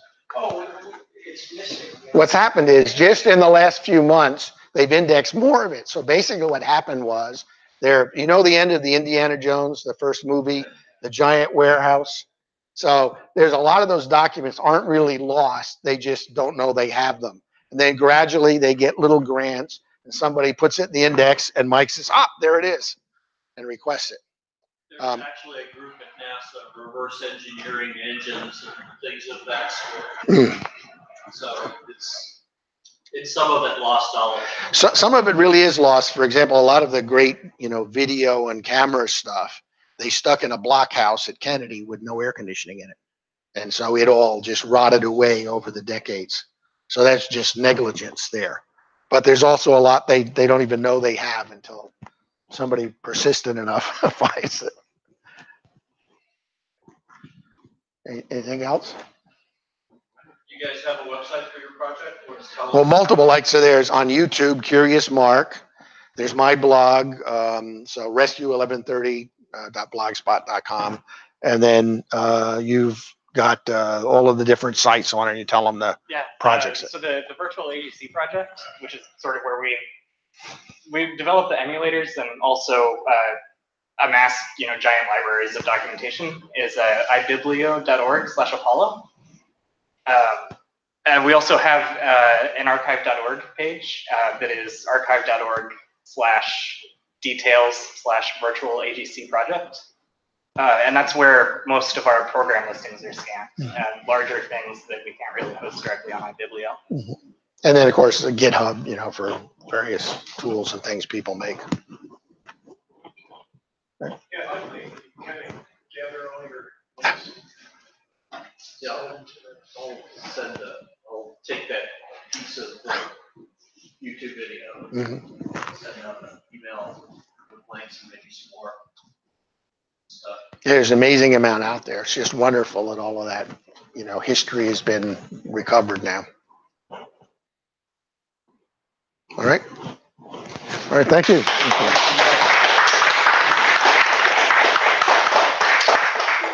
Woohoo, it's break time. Folks that stuff in the cooler.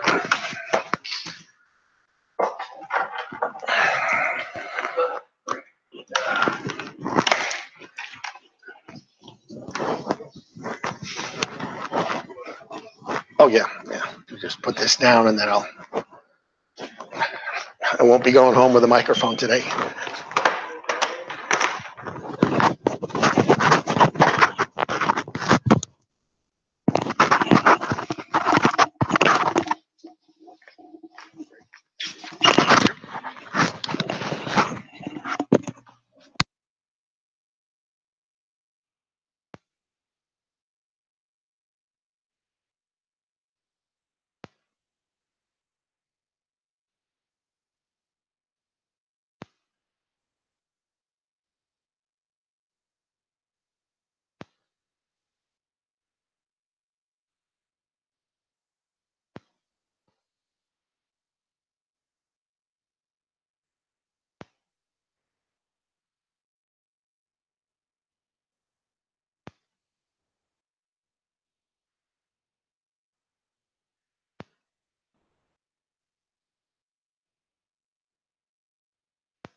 what they see.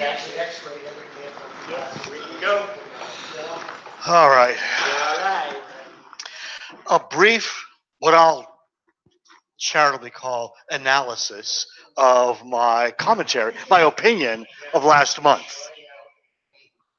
Enemies, determined, deliberate enemies of liberty, varyingly, diversely aristocratic, have made war against Republican governance for long, but subtly, often, most always with anesthetic, and often offering to those who will compromise their autonomy baubles, trinkets, a mess of pottage, the biblical term, fabulous wealth, petty power. Here I end upon this branch between the discussion of petty power of compulsion and the greater power of inspiration, and whether institutions, we have grown up with them, we crafted them when we were puny, when our technology was primitive. We call these sort of natural extensions of ourselves. They've gotten under our skin, and we've made them a part of our day-to-day lives. As our technology grows larger, these institutions become we must argue, well, it's their right to do this because it's enshrined, and let us revisit that subsequently. 100 petawatts of laser power, 100 petawatts of laser power for a very brief time. This little, if you imagine a lozenge of light this wide, say, inside it is furiously hot. Pencil thin, hair's breadth thin, 100 petawatts. They say, they toss the phrase, rip. It does not going to rip the fabric of space and time any more than the Los Alamos test was going to fuse the sand, the silicon, and consume the Earth. But, again, I do not know the math. Proton and electron positron pairs sprung out of the nothingness of space at these high temperatures. The optimists are suggesting that when, God bless the red Chinese, have perfected their 100 petawatt laser, and they're on schedule to get there first, that they'll be looking for ways of creating antimatter generation of power. Like, screw fusion, too hard to handle. Let's just carve antimatter out of nothing and then let it.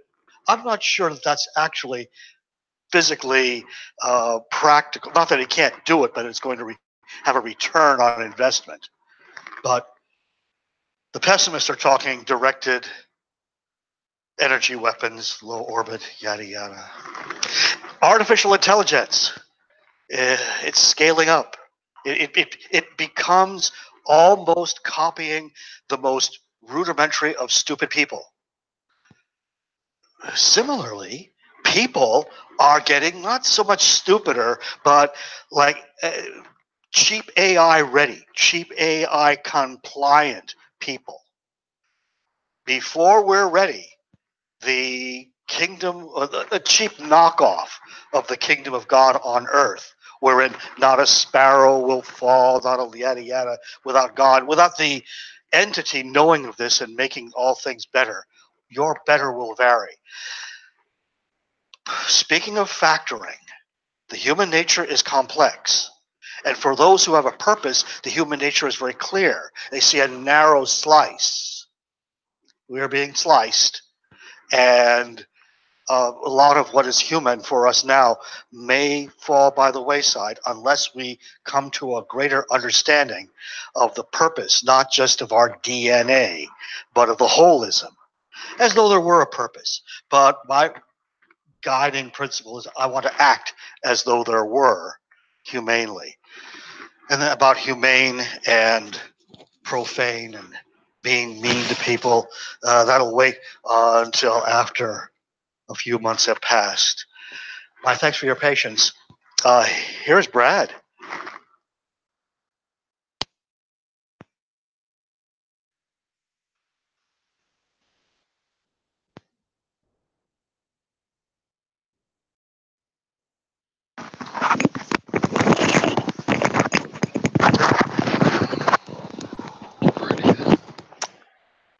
Alrighty. So I thought for this this time I would try to explore doing interactive fiction in fourth. One of the reasons is just that I've had a long-standing interest in interactive fiction, going way back. It seems like an interesting art form to me. But the other is that oftentimes I found that I learn more interesting things about fourth and how to apply it when I have a specific goal in mind. You can do all kinds of things when you're trying to develop something to be general purpose, but ultimately if you have a specific thing you're trying to do, that can often highlight interesting things. So interactive fiction, right? This is a art form that goes back a ways. These are the classic simple text parser, verb object forms, and you use descriptive text in place of graphics, at least way back in the day. And it's neat because it has sort of a direct world model. The game is just the manipulation of the objects that you're interacting with. So the canonical classic example is Colossal Cave Adventure, more widely known just as Adventure. Some various folks and early precursors of the interwebs and a variety of MIT folks, affiliated folks, came up with the first versions of these sorts of things. They were also one example of the first viral sorts of games to be passed around from lab to lab and this sort of thing. We have, from this particular one, the famous phrase, "You're in a maze of twisty little passages all alike." This particular early game uses a lot of the tropes, magic words that do various things. Even Donald Knuth was present at their inception. He came across them, and many years later, in one of his explorations of literate programming, even went and reconstructed Adventure, and in the literate style. So, but he clearly saw that they were fascinating and perhaps addictive as well. So there was a brief period of time, as with all such things, where there was some commercial viability to the area. Infocom, had a good run of it. For a time, they were apparently relatively successful at drawing in revenue, and produced a variety of interesting titles. This is just a random sampling of them. Some of them even, and with extremely interesting titles. They sort of tried to cover all genres. The Zork was their sort of reimagining of Adventure as a commercial product. It started out as as something that they had coded up for similar kinds of mini computers as had been the case for Adventure, but they what made it a business was thinking about how to bring it to microcomputers and how to work around the constraints of those devices. Originally, it had been written in a particular Lisp descended dialect called Muddle, and they sort of had to transform it into this simplified form called ZIL in order to bring it to the constraints of these of typical microcomputers. And along the way, of course, had to come up with one of the early virtual machines, and it had a kind of an interesting model that actually has a lot of interesting things worthy of imitation, and frighteningly is actually used to this day actually as a deployment vehicle for at least hobbyist interactive fiction, possibly out of nostalgia, but also because it's a pretty well suited format for that purpose. There's a 16-bit memory model, and basically you're just loading in the game file. At the top of the game file, there's a header that gets seeded with a bunch of information about the constraints of the particular interpreter. I should say, by the way, the reason that they used a virtual machine is that they were surviving in a time when there's a lot of diversity in computing devices, and they had to adapt to that accordingly, and a virtual machine was a good way around this. The format then had a bunch of dynamic data that was actually quite flexible, and then grammar tables and whatnot. And the goal, of course, was to squeeze everything into the size of the machines of the day. They had an instruction set was not a stack machine in the 4th sense. They were instructions that took register well.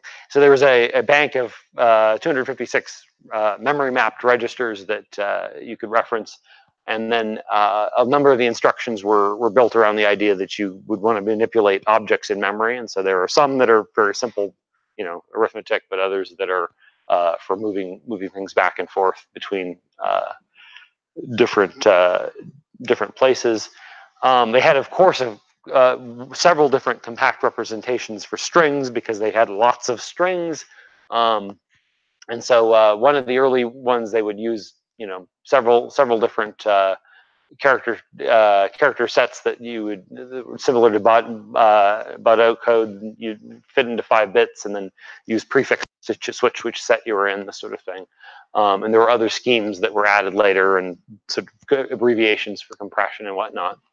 But the interesting part, and the part that sort of is worth mimicking, is the object model. They had a notion of, well, there's all these objects in the game world, and they each have a parent, and they may have some one or more children, and then they each have a sibling. So this is really just 3 pointers in every object, and then a bunch of attributes, binary flags to indicate things like is this item holdable? Is this item has it been touched in certain ways? All sorts of conceivable aspects of the state pertaining to the object, and then a bunch of properties that are 16-bit values big enough to either reference some string or more often just to reference other objects. So you've sort of got the pattern of a bunch of objects that are in a tree, and then arbitrary links between them. So strict tree and then directed edges. So this is actually a pretty good fit for modeling a game world.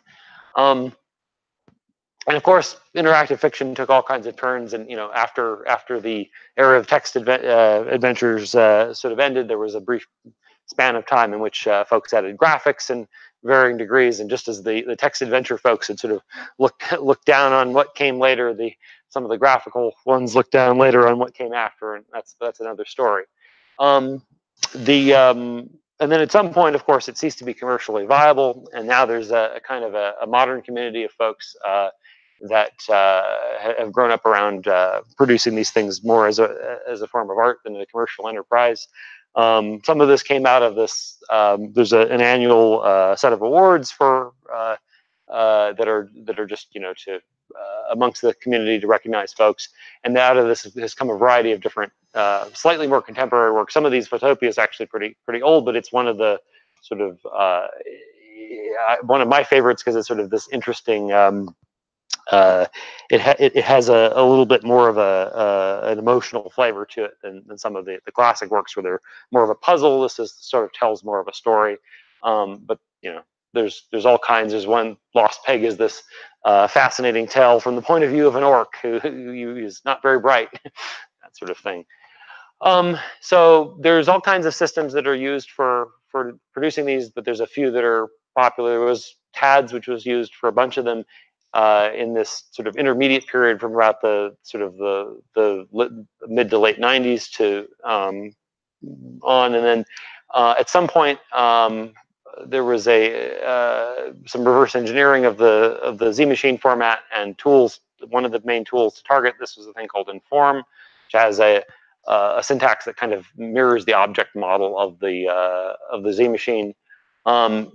One of the most fascinating things to come out of this is there's a follow-on to it. I've had a prior micro talk on this topic, a thing called Inform 7, where they attempted to use a natural language syntax to describe games, and it's actually quite fascinating. It's a very elaborate language. There's a set of techniques to describe properties of objects. This actually doesn't sort of give sort of the full sense of it, but you'll have chunks of text and quotes. But the more interesting part is that You can use natural language phrases, and you can even sort of say, you know, a container is a kind of object that does blah blah blah, and it's all reads as English. There are places where it works well, and places where it devolves into COBOL, but it is by far the most successful example I think I've seen of something resembling what I would call strong literate programming, where you're sort of just writing in a human readable form. So, but anyways, to Forth then, I thought I would have a crack at it with an eye to sort of doing what could I get done in a short span of time. So, of course, the first thing is, well, I'm going to do something with text. Let's reuse the Forth parser for user input. That seemed like the obvious thing. But I after pondering other alternatives, I quickly latched onto the Z machine object model because it's actually a pretty good arrangement. You've got this, you know, you've got a world full of rooms. They contain various things. They may have connections between them, and then those objects may in turn contain things within them, and that sort of opens up all kinds of possibilities. The user, the player themselves, is an object that moves between rooms and contains within it an inventory and things of that sort. And so then I built up a domain-specific vocabulary to mirror that model, and I've kind of done it with an eye in the back of my mind. Directions this might go would be to target either JS to deploy this to the web. For the moment, I'm using gforth, but it might be interesting to make these something you could run directly on the web. And two paths I can see to get there are either to target JavaScript, but then I have the problem of still not having a Forth that I'm happy bringing directly to the web. I could target the Z machine format, treat it like its own virtual machine, but because there are a few implementations of Z machines that will run actually on the web. So it's broken into three pieces. There's a core engine that sort of mirrors that Z machine object model and handles sort of parsing. There's I should say, by the way, the way I'm reusing the Forth parser is by separating all of the game vocabulary into its own vocabulary and sort of transitioning into that vocabulary when appropriate. So the core engine handles a bunch of that, and then also something mirroring the Z machine model, at least approximately. And then on top of that, there's a sort of a generic world model that understands things like, you know, there are rooms and there are entities that move around in those rooms, and there are props, and there are certain baked-in phrases, you know, look at this thing, get this thing, you know, drop this thing, you know, examine this thing, whatnot. Movement around the world in cardinal directions and things of that sort. And then there's a game-specific piece and I've got some little half-hearted attempt at my own work of interactive fiction.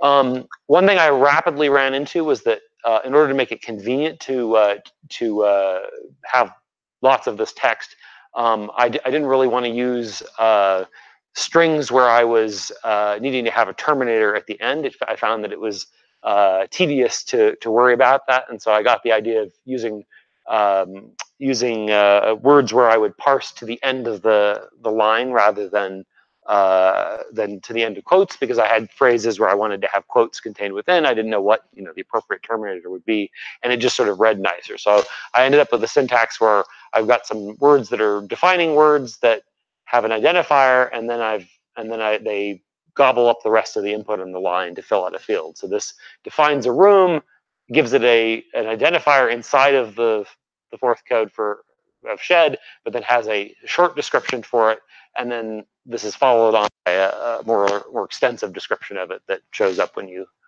in certain contexts.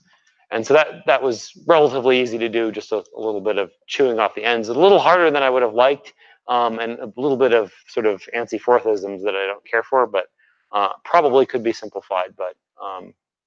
But basically, I'm able to gobble up the trailing characters into a string that I consume. So because of that, I'm then able to to have a bunch of words that in turn I don't have a slide of this, but something else I found that I was doing a lot of was not just defining using words where I would have defining words, and I would have sort of, noun A, noun B, noun C, that got repetitive very quickly. So I've got a set of words where they define several words up to the end of the line. And so this is creating a word called noun, south, east, west, up and down, and populating the dictionary with them. So inside, it's just checking to see if you're at the end of the line, and then calling that defining word over and over again until then. And so to simplify things, I've got basically verbs and nouns, and then filler words that get ignored. So that's that. And that's sort of how it's done. What happens is that there's just a counter for a unique ID for each word, so that I can tell them apart. And the idea is that I'm defining them once initially, and they'll be used at runtime, coming straight out of the fourth interactive execution of them. And then what they actually do is just update the state of a set of global variables that track them. And then in other contexts, I'm breaking them the same way. So if I get two phrases, I can break them apart. One thing I'm also doing is basically collapsing them down into one number. So at the end, you end up with, for a phrase like get lamp, you've got a single number where some number of the bits represent the verb, some number of bits represent the object. My vague intention was when you add prepositional phrases into that you'd have them at different offsets. I'm going to quickly run out of bits.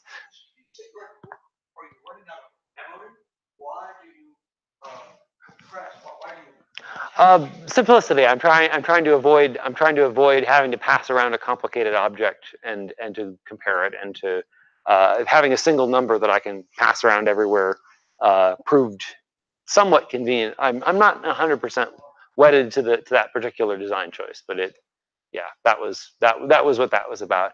It also has the problem that as I found that I eventually wanted to have not just a single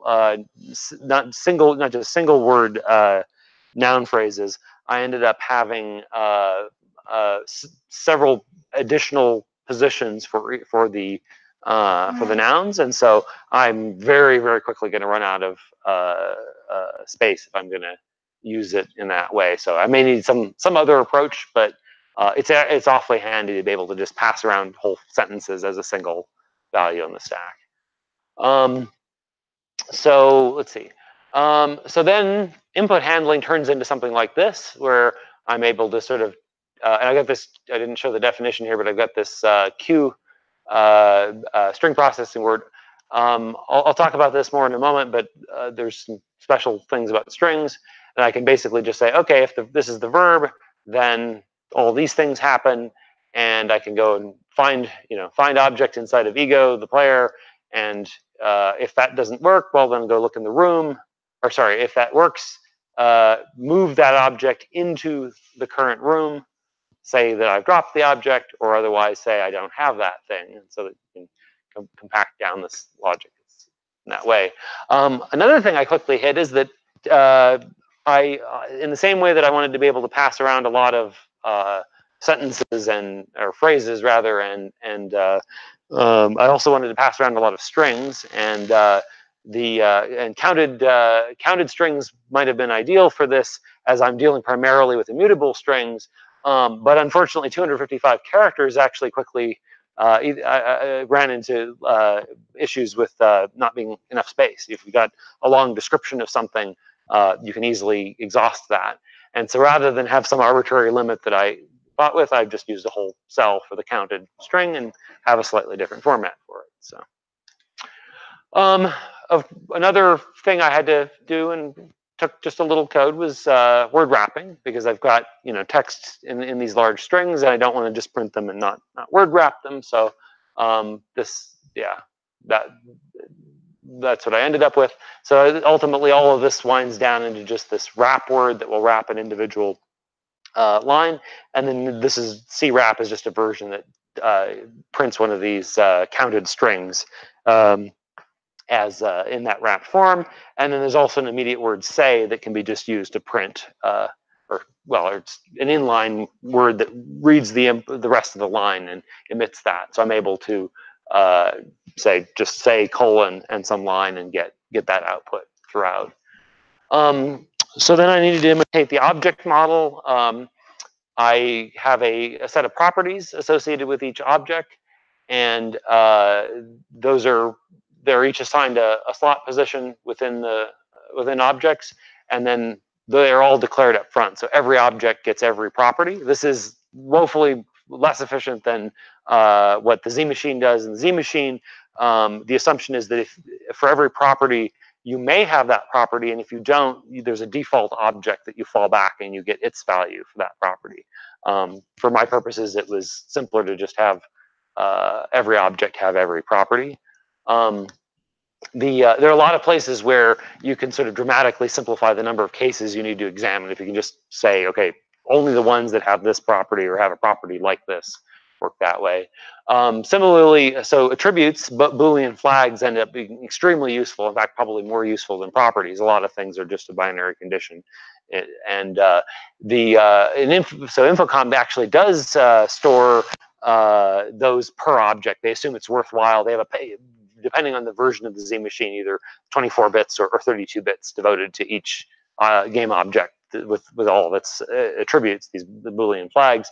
I build it just on top of properties. I have one property to store 32 bits worth of or machine word bits of 64 on the machine that I'm operating on. And then I am able to just declare a bunch of properties. So properties I might use for things like keeping track of the connections in the cardinal directions, and then attributes for things like, is this a holdable thing? Is this an object I've already described? Is this thing open or is it locked? That sort of thing. And then I'm able to define lists, and the sort of big heavy lifting words. These are sort of used in the definition of into, and so I'm able to move A into B by just saying A, B into, and it's structured in such a way that everything is always inside of one thing, and all the game objects originally start inside of nothingness, and then they get moved into the world, and that makes life simpler in terms of moving around all the links. Yes. Indeed, yes. So and then of course you frequently want to be able to iterate over the different objects and do something with them. Go looking for all the objects that meet some condition, things like that. I don't have a sample of it here, but a very common one is find. And actually, I still haven't generalized a pattern for this, but you frequently want to find all the objects with a given attribute set, all of the objects that you could hold, so you can list them out in your inventory, or all of the, sort of thing.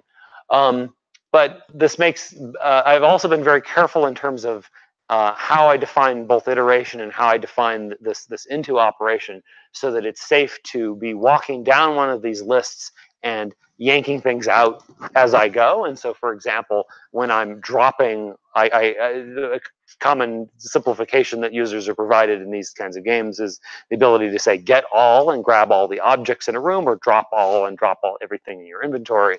And to make that feasible, as I'm iterating down the list of all the objects in the room and finding the holdable ones, I'm able to yank them out and pull them into the player without disturbing the iteration. And I've done this by looking one link cell ahead and being very careful about the ordering in which it happens, so that something like drop all can be done just in a couple of lines.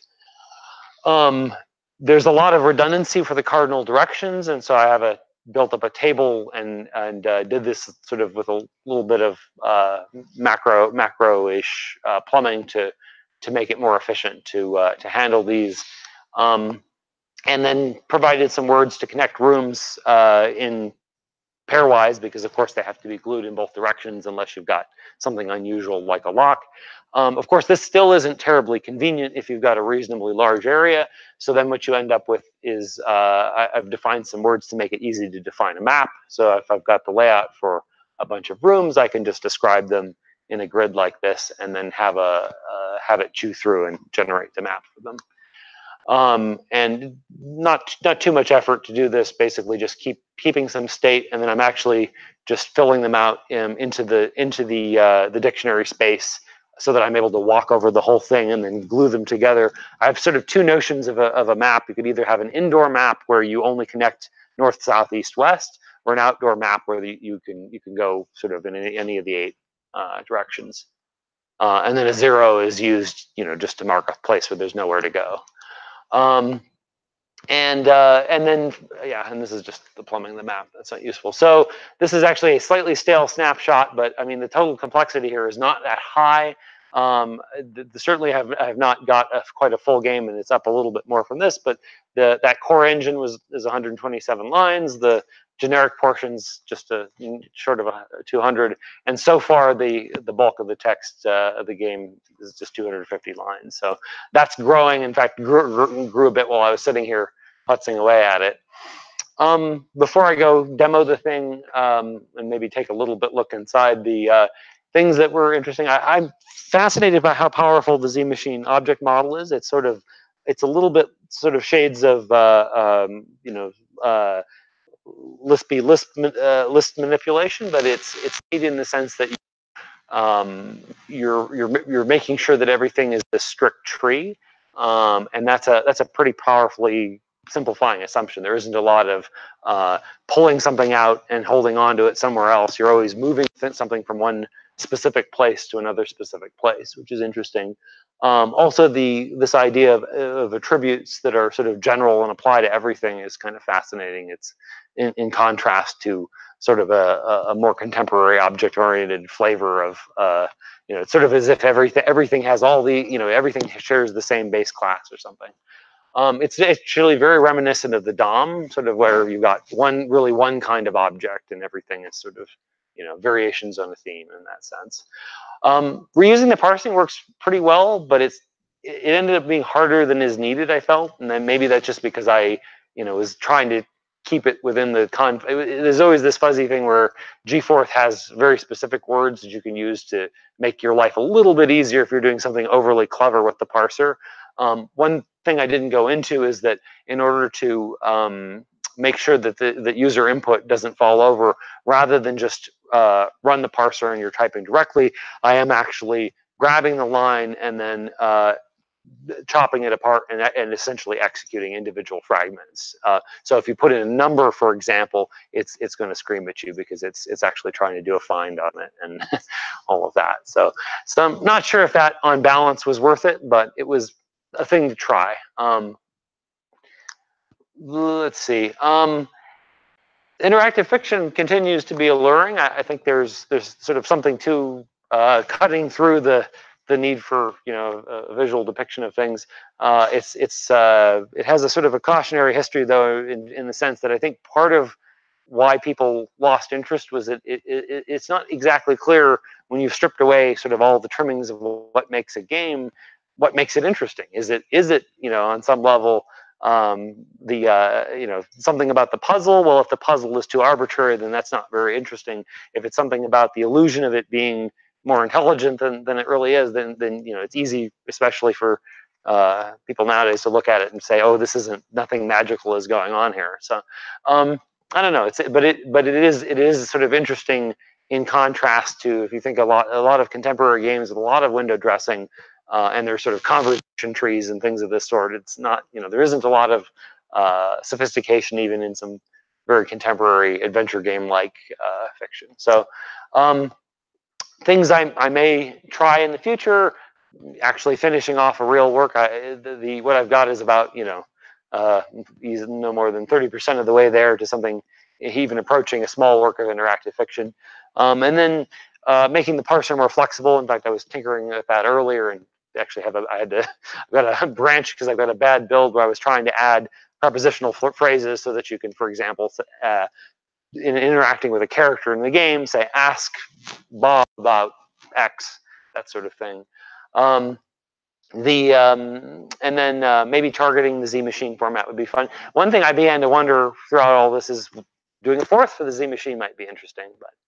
And then another sort of thing that occurred is that, well, interactive fiction is sort of an interesting way to engage with people, and so that might be some opportunity if in the sample game, for example, I I have some Forth interaction with Forth as a language. That might be a fascinating way to do some sort of outreach. So with that, let me go and do a very brief demo. So of the size, let's see. So to so here's the state of the world. You know, the engine, just that.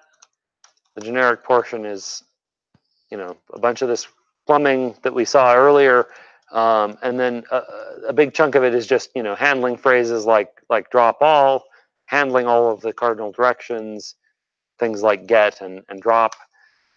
And then the actual bulk of the game is just largely a litany of here are all the game words, here's a bunch of rooms, you know, lots and lots of rooms, some maps. At some point I went crazy with content. The trouble, of course, in writing one of these is there's not really, it's not a linear story, so where do you begin? But let's go ahead and run it. So explosion rocks the building. This reinforces what you have always suspected. Joining the startup was a poor career choice. So we're in a safe room, a nearly impenetrable safe room, complete with panic button, bulletproof glass, and a minibar. Built in the event dissatisfied customers, investors, or concerned members of the general public decide to take a hands-on approach to the company. A solid steel door lies to the west. So there's some objects here. We can say, for example, get this laptop, and we can examine the laptop. Having been designed with heat sinks in place of a proper fan, this late model laptop struggles to run Windows. There's also an N95 mask. And we could look at the mask. At 60 cents a pop, these N95 personal respiratory masks give you a sense of invincibility in the face of a chaotic and toxic particulate-filled world. So if we do look again, there's a door to the west, so we could go to the west. We're in the proverbial corner office. The company's enigmatic founder shares this small space with the company's COO. One is known for wild ideas behavior. The other is a cautionary adult in the room. Doors lead west, east, and north to provide multiple means of escape. There's a toy unicorn. Grab the unicorn. We can look at our inventory. So there's both a short and a long form for that. And you'll notice you can use multiple different variations for words. So we can both look at the unicorn and also look at the toy, or look at the toy.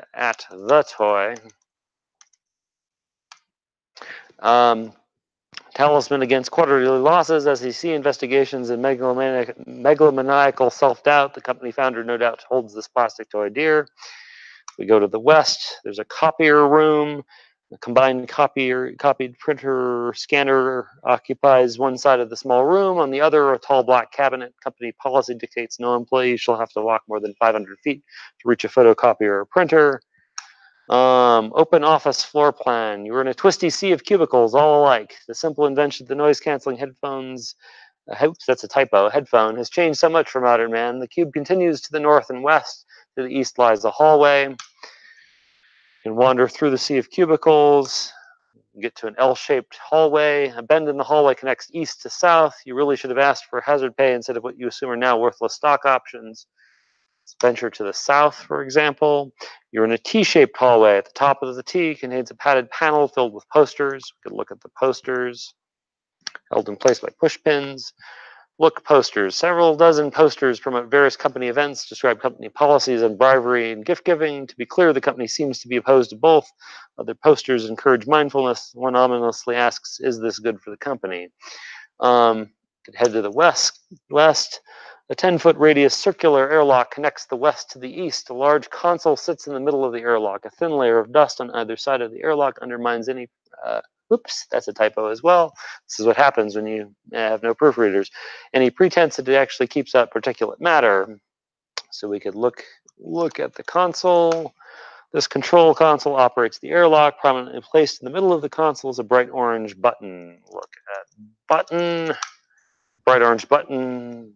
Wow, another typo. And then in the middle of the console calls to you, whatever could it do? Push the button. You push the button, it sets in motion a clamoring, sucking sound. The airlock now opens to the west. So we go back to the east. We can't go that way now, but we can go to the west. Now we're in the hydroponic garden and so on. So there's all sorts of fun to be had. Any questions? There is no ending to the game at the moment. It is up on GitHub in its current state, source code and all. The indeed. I really like your style. Don't tell Google. Indeed. So, yeah. How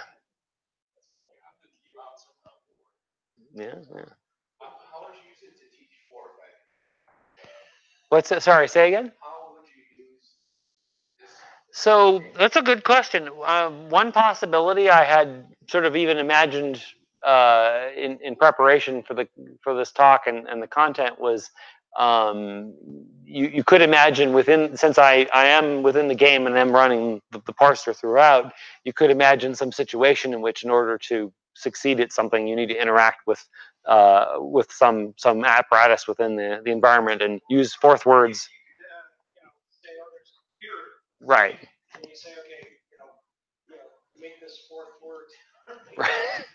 construct or something like that.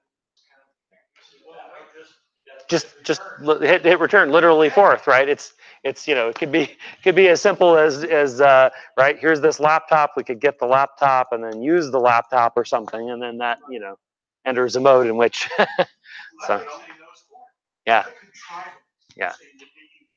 Use the game and discover a computer, learn how you Yeah. But if you have an invention wherein you discover tools that will simplify drudgery. Yes. And then you can assemble it. I want to fill your head with thoughts. Yes. No. That's yeah. Yeah, no, but it's a fair point, right? This is the thing, right? If you're if for example introduce fourth concepts like the stack or constructs, you could imagine sort of incrementally sprinkling them in, so that you're sort of gradually using dupes or whatever within the the context of the game. So it's at least a thought. I think it's I was building this robot and have to refer to that manual constantly. We had a sensor, and over how to assemble it and how to drive it, assemble programming it. So sometimes you have to get to the same place lots of times. This is models and each give you a picture of how to connect it. Yes, Dave. I'm recalling a program that I did many years ago back in floppy disk days. That I got a DevTalk, which is a speech synthesizer. So you submit words to it and it will speak it, and there's also commands and stuff like that. So at the same time, when I was working at the VA, they came out with a progress report, which is a text-based description of all the projects that we're doing. So I decided to make an online telephone accessible by dialing up version of that. And so I used Fork and talk to the DevTalk. And the way I handle things is that it was a free-form one text file that had sections that were demarcated by numbers at the beginning of the line, like basic. And so that would be the go-to. You would say, go to 100, go to 100, and execute the commands there. Some of the commands were commands for the DevTalk to do something like change the voice, change the speed, whatever. And then I had a command to read a file over the DevTalk. So it actually, and this all happened over the phone. The DevTalk could answer the phone and stuff. And then there were commands you would, to navigate to it, you would hit a touch tone button to select something or go backwards or whatever. and that worked out pretty well. But it was interesting. So we had it when you were reading the file, and it would say go to a place where you've been to that was previous to where you're at now. You couldn't read the rest of the file. So what I had to do was close the file and reopen it. And from the beginning. It all worked fine. Ye file systems of old. So I don't know if that's venture, but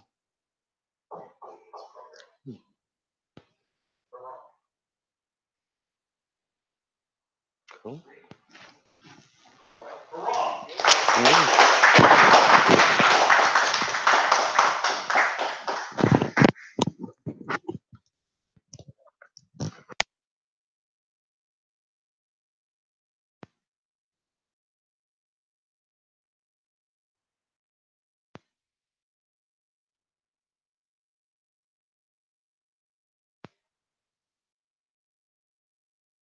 I think we're done for the day.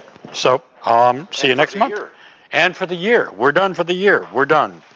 2018's gone. Bye.